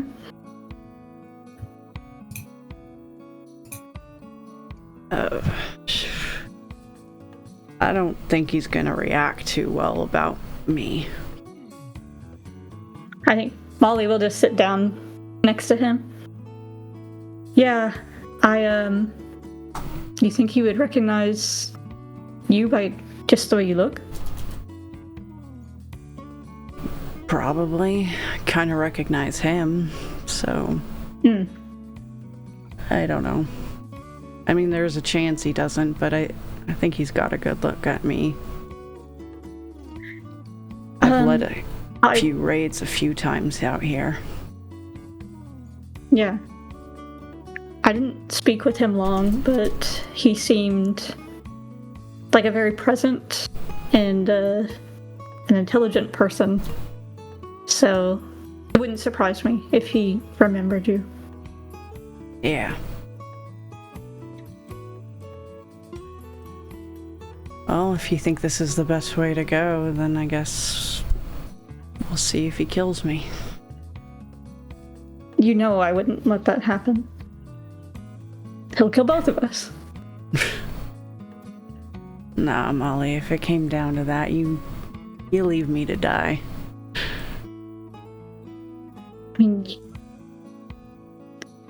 I don't know. I mean, it's up to you. I don't want to force you into anything. Do we even have a choice? You guys are teleporting. I can't just walk into Lancaster. It will take me forever. Well, comparatively. Right, and to be honest, I don't really want you to be alone either. I mean... Yeah, that part I'm used to. Well, I don't know. You want to just see how it goes? He shrugs. Like I said, I don't think we got much of a choice. Alright. Do you like the disguise? Yeah, it suits you. Pretty sure you could pull off most looks, though. I'll just shake my head and then I guess we'll head into town. That may be bold. Just again pulls the cloak up and starts heading. I should have went bald. That would have been such a power move. Just shave one side of your head. Yes.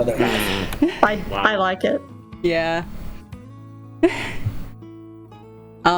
Rix, when you get to the castle tower, do you, inform them that Molly's coming, or do you guys just wait there until they show up? I think I'd give them a heads up that there's somebody coming, and I don't know if you want me to roll for this, but I think that if there's somebody who's not suspicious enough to have been waiting outside the city, I think I tell them to probably pull them aside and just give them a pass inside, and we'll go from there. Okay. But once we get inside, you guys probably wouldn't know the difference from normal or not, but I think I'm probably sending a message to... Yeah, I'm sending a message to my other cousin and just hey, maybe be on alert, but don't do anything quite yet. I think he'd respond surprised, you're still here.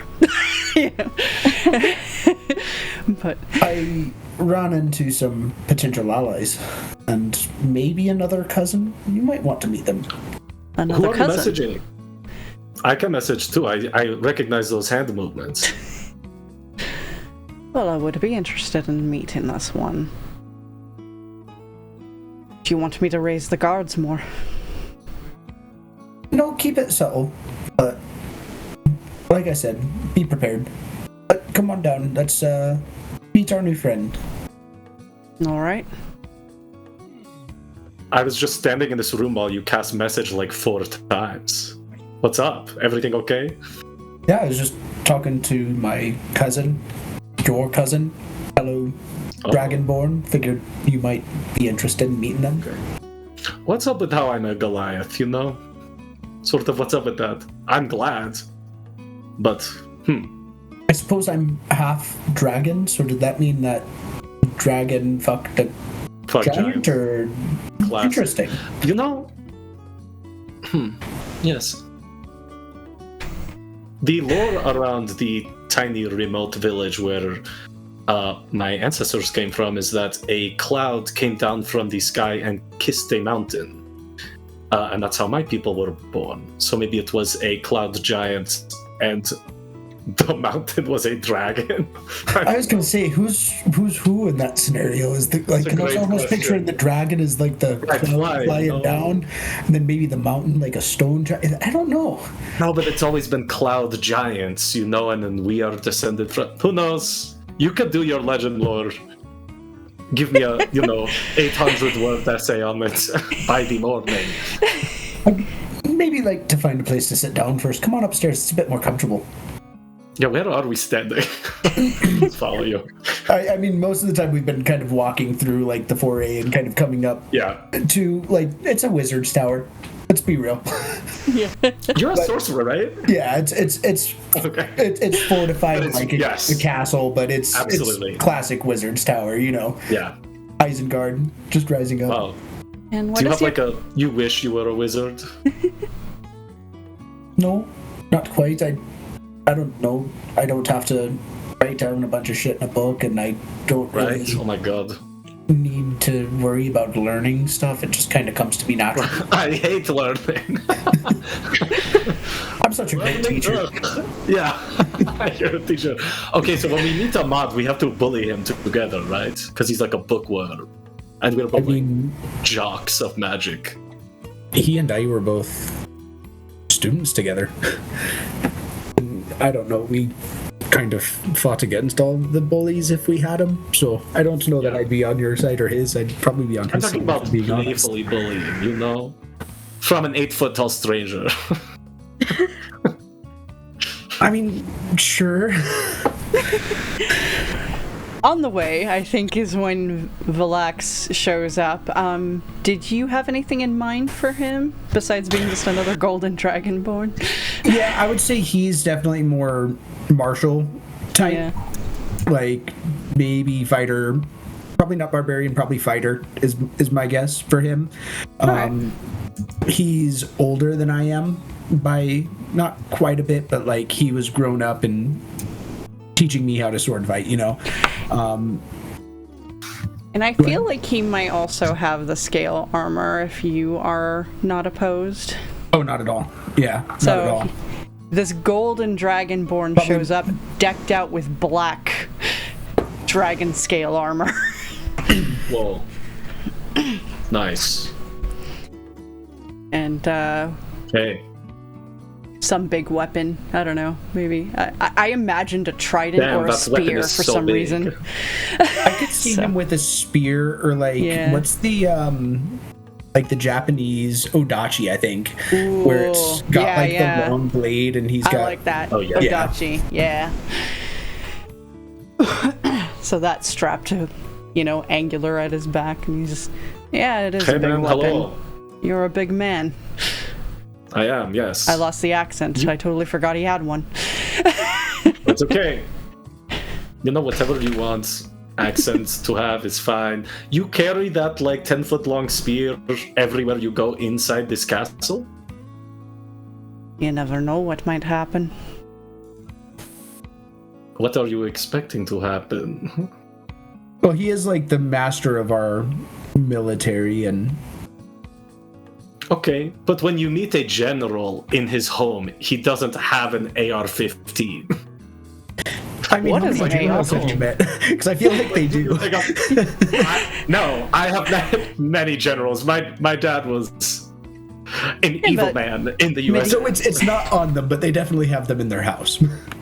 No, but they're not walking around their house going, you never know what'll happen. No, it's just funny. This is very classic medieval, but I think Altus is just what do you need? Are you wearing shoes? You're wearing full armor? Okay. Your armor is gorgeous. Thank you. This is the cousin you're talking about. I don't know why he suddenly is Russian. It is infectious, you know? Yeah, this accent. I'm just so charismatic. See, we are cousins. Canyon, talk. I need to get your accent back. He's just doing an English accent. Yeah, He's not Scottish. just an English accent this time, like maybe a little Scottish. Like now I'm losing it too. Yeah. We're all losing it. Cheerio, top. There we go.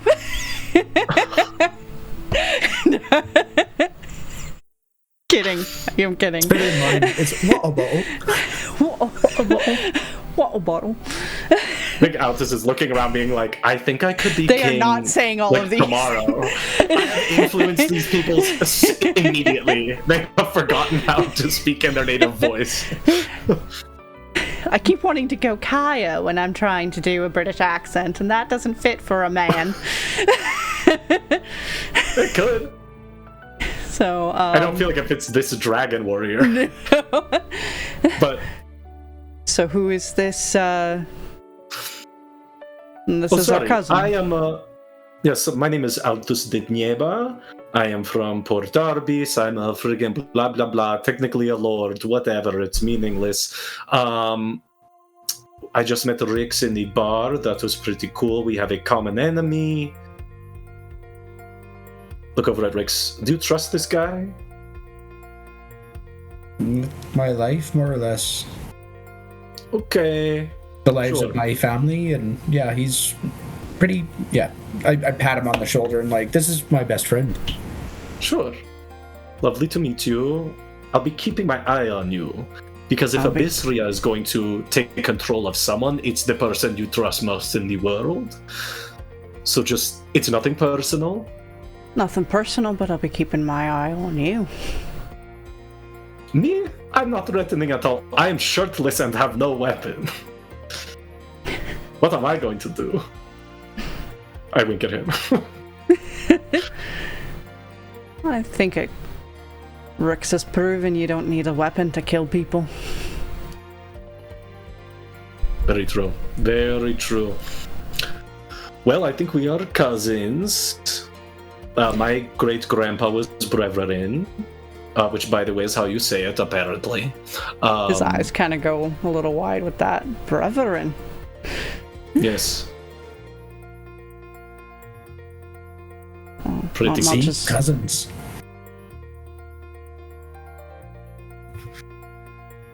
I would have thought that you'd have been a dragonborn then. Okay. Presumptuous. Maybe. I mean, you know, giants and dragons have a storied past. Mostly as rivals, but there had to be a lot of intermingling, you know? Well, it's just a little odd considering there's so little known about him, and then suddenly you show up claiming to be his ancestor.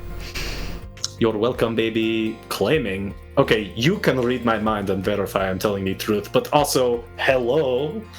Just gesturing to my glowing golden dragon markings. Oh, anyone can paint a dragon on them. These aren't tattoos. I was born with these. Have you ever seen a Goliath that did not have... Most Goliath have the black, like, geometric lines all over them. Cloud Goliath have little clouds. And then some Cloud Goliath, like, once every 200 years, have these babies. You don't have to believe me, because I know it is true, and I mean you no harm. Good. And then we'll get along. He shakes your hand. How many people have you killed?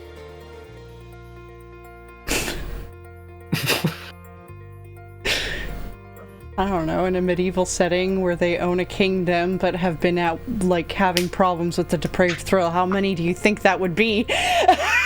Like 10? I don't know. I was thinking more like 20? 50 to 70. Yeah, Like, 50 do you to 70, count, sure. Do you count people that, like, because you would have been like a commander in the battle, do you count the people that he commanded the kills of, or just the ones that he's personally killed? I guess that he'd ask that then. Are you counting the ones that I've killed personally, or the ones that I've had to order to kill, or have ordered to be killed?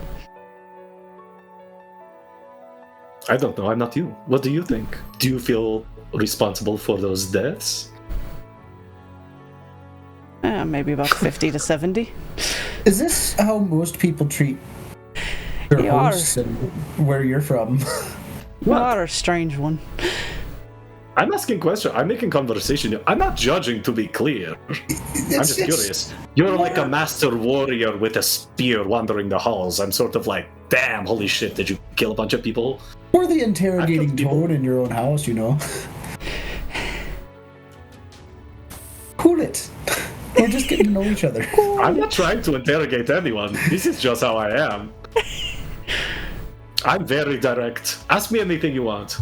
Oh, Trevor's there. I forgot. He could be like, yes, this is very much how he is. Just to confirm, yes, this is how he is. I think at this point, Molly, you show up with Torin cloaked suspiciously behind you. You do notice that the guards eye the two of you, but they do let you through. I feel like there would be some sort of little, like, messenger boy or something to go run off and be like, oh, hey, the suspicious guy arrived, Rix, you know? It depends. Do you think the captain of my gate would have a message or something like that? Or some way to communicate to us other than sending a messenger boy? Yeah, you know what? Fuck it, he does. So, there is a point where you hear quietly, you know, only you can hear it. The woman arrived with someone cloaked behind her, and they are coming inside. Would you like us to follow? And I just... Not yet. Leave it right there. Alright. And when you get in, somebody would point you where to go. Like, you're not gonna just wander aimlessly in this tower. And we're probably in, like, kind of like a nice, you know, lounge area, I guess you could call it, where you've got, like, a feasting table set up over on one side, but tons of really nice, like, couches that you can, like, lay out on, sit on, plush chairs, little snacks, drinks. And eventually, as you guys are making this weirdly weird small talk, Molly and Torin are led into this room, and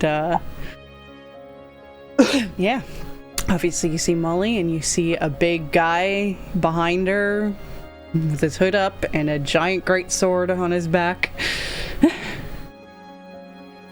Oh, hey, welcome. It's a weapon off. Who's got the longer weapon? We were just discussing how many people everyone has killed. Oh, but there's like a tilt to Torin's head. Like, the fuck?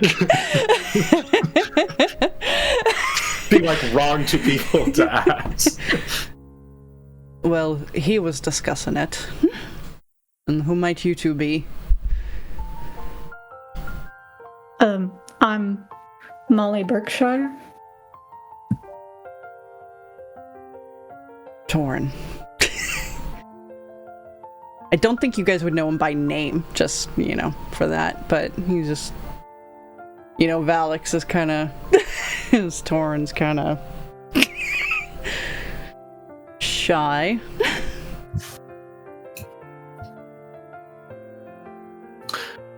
You know, it is nice that we are all gathered here, even though we just met today, because it seems that fate or coincidence has put several powerful people with the same goal and the same enemies and the same convictions in each other's paths. So I'm looking forward to breaking bread with you all and asking more sensitive questions, like what is your favorite color? What is being served for dinner tonight?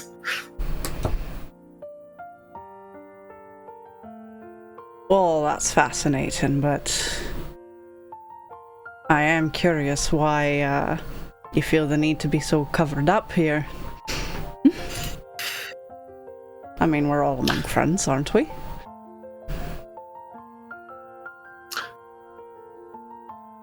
I think Molly would just let Torin speak for himself.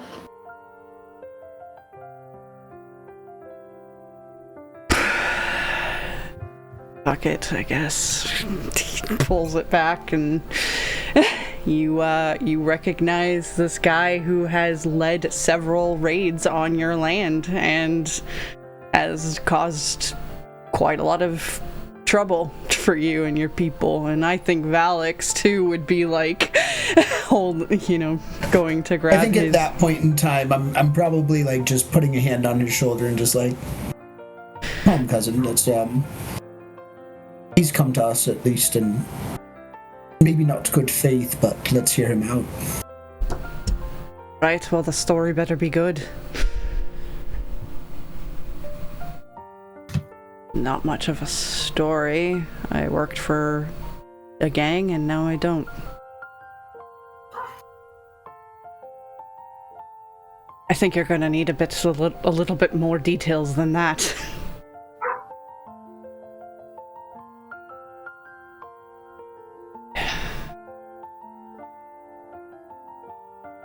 Like, the Depraved Thrill isn't really a gang you leave easily. And the only reason I kind of did leave was because she did. And,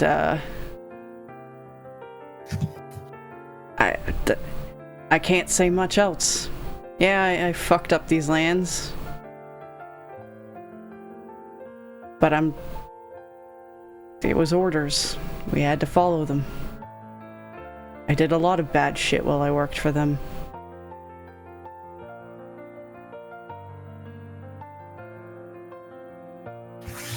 I look to Molly and Altus and I say, "Do you two vouch for this man here that he's trying to turn a new leaf?" Absolutely.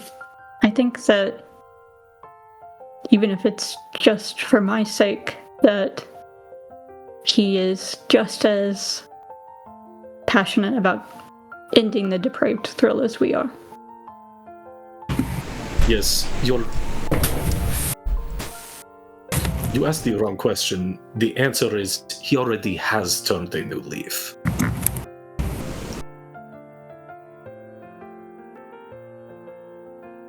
He helped us murder a centuries-old evil vampire that was puppeteering the entire government of Port Arbis.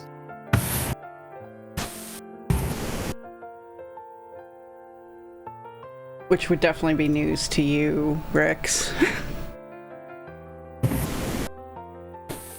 He's just kind of nodding his head and taking this in and thinking about it, and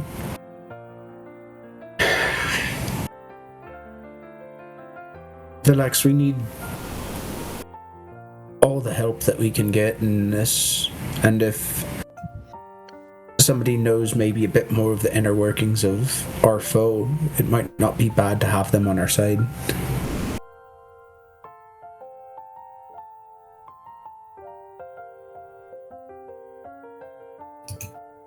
I think he just thinks eyes torn scrupulously.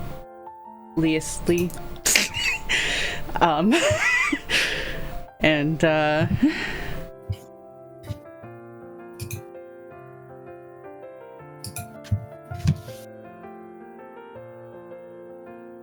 then.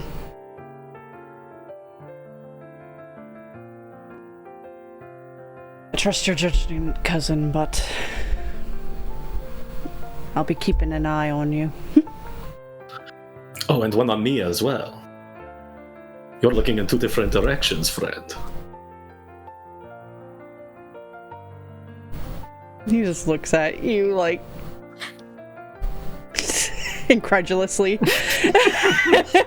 I'm just smiling.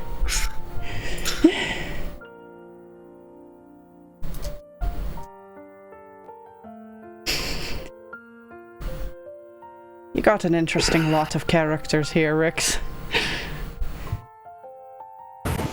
Indeed. We're gonna have one more probably coming later. Be on the lookout for a mod. Oh, that's your friend from the school. Yeah. He and I went to school together, as you know, and he might be helping us out a bit too. Right, well, I'm gonna get back to my duties then. You all have a good dinner, and let me know if you need anything. To Rix. But in that tone, as he's like glancing towards Torin's direction. I will. And then he heads off. What are his duties? Like, is he a guard? It's like 8 p.m., right? No, he's like I've never... castellan, I guess you could say. When I'm out doing other things, he's in charge of the castle, and mainly he protects my family. He is ultimately kind of in charge of our response team, our militias, when we do try and fight back against the depraved thrill. Sure. So he's, unfortunately, I believe, fought against you several times. I'll look at Torin, and I believe I have as well.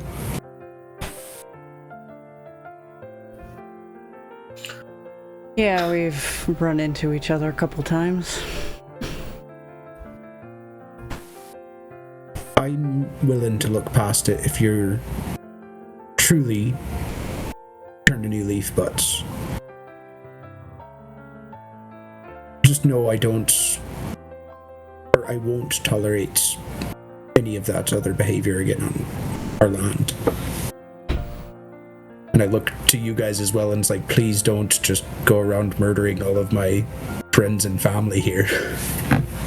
Why would we do that? Because he did. The guy that you're vouching for. Yeah, we're not... We told you some extremely vulnerable information that you could use to get us killed, like, immediately. So we're not here to assassinate some dude we've never heard of in a kingdom we have no relationship to. And just so you know, I don't know how much you know, the Depraved Thrill Gang, a lot of their recruits are children that they, like, coerce by orphaning them, or they prey on traumatized people with no resources. So that doesn't undo the things that the recruits have done, but these aren't evil people and you're meeting a 1% exception. These are a lot of people that are being continuously victimized and deserve being approached with I made my choices humility. to be with the gang, and that's Sure. just facts, but I won't go after your lands or people anymore. I'm not part of them anymore, so I'm not gonna lie and sit here and try to be all, victimizing or anything. This shit happened, it happened. I did what I did. I made my decisions. But I'm working against them now, and I'm working to fight and kill them. Fair enough.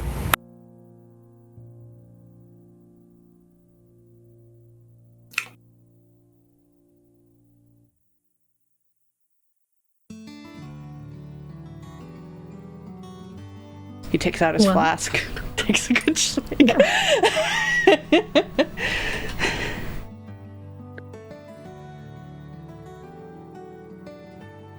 I mean, let's not get too sentimental about the other members of the gang. Not that Sure. I mean, there were plenty of people that I would like to save, but there's plenty that I think are beyond redemption. Oh, there's plenty too. that deserve it.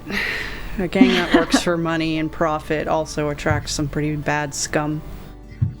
Totally. Yeah. a lot of Faust followers. And the worst, Domina, kind of Faust, way. any of them. Fucking Nexon, people just want to kill. Anyways, all that to say, we'll probably do some killing, at least incapacitating, of our own of a lot of the members soon, so... To be fair, most of our plans to do that were sort of defensive. Yeah, that's true. Most of them. Mostly like, when they try to kill us, we're going to not let that happen. Yeah. Yeah. But if we kill the guy at the very top, pretty sure this gang is going to fall apart and this 6-year-long war in your country will end. Well, I'm hoping so.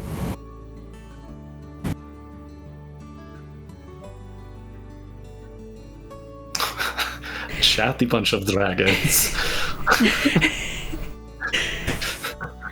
Well, he's also just kind of taking in that one of his enemies is now sitting in his lounging Breaking room. bread. Yeah. No, yeah. And Torn's definitely very put off being here. Somehow quieter than normal. Yeah. Yeah. It's almost like you can hear the quiet. It's a louder Yeah. silence. Yeah, you're like... But I think right here, since we are kind of getting up to midnight, I will wrap up before Ahmad shows up and, you have all of that going on, so... Yeah. Yeah. Ugh. Oh, I was about to be so mad at you. I was like, if you're arresting or fighting my adopted father, I'm fighting you back. No, I was like, so we have to kill Canyon immediately. Like, To be fair, that is not how I wanted to go about that. But you gotta roll with the punches sometimes in D&D. Yeah, my bad. He messaged me what he actually wanted to do, and I was like, oh, shit. Oops. Like, I wanted to be much more subtle about it and not confront him immediately. Like, I wanted to sneak him in and just not do anything all at once, I feel Well, like it wasn't you, Velox it was is so much more Alex. upfront, though, like, for Yeah. Velox, He's not that's why I thought he subtle. wouldn't have a problem with me asking.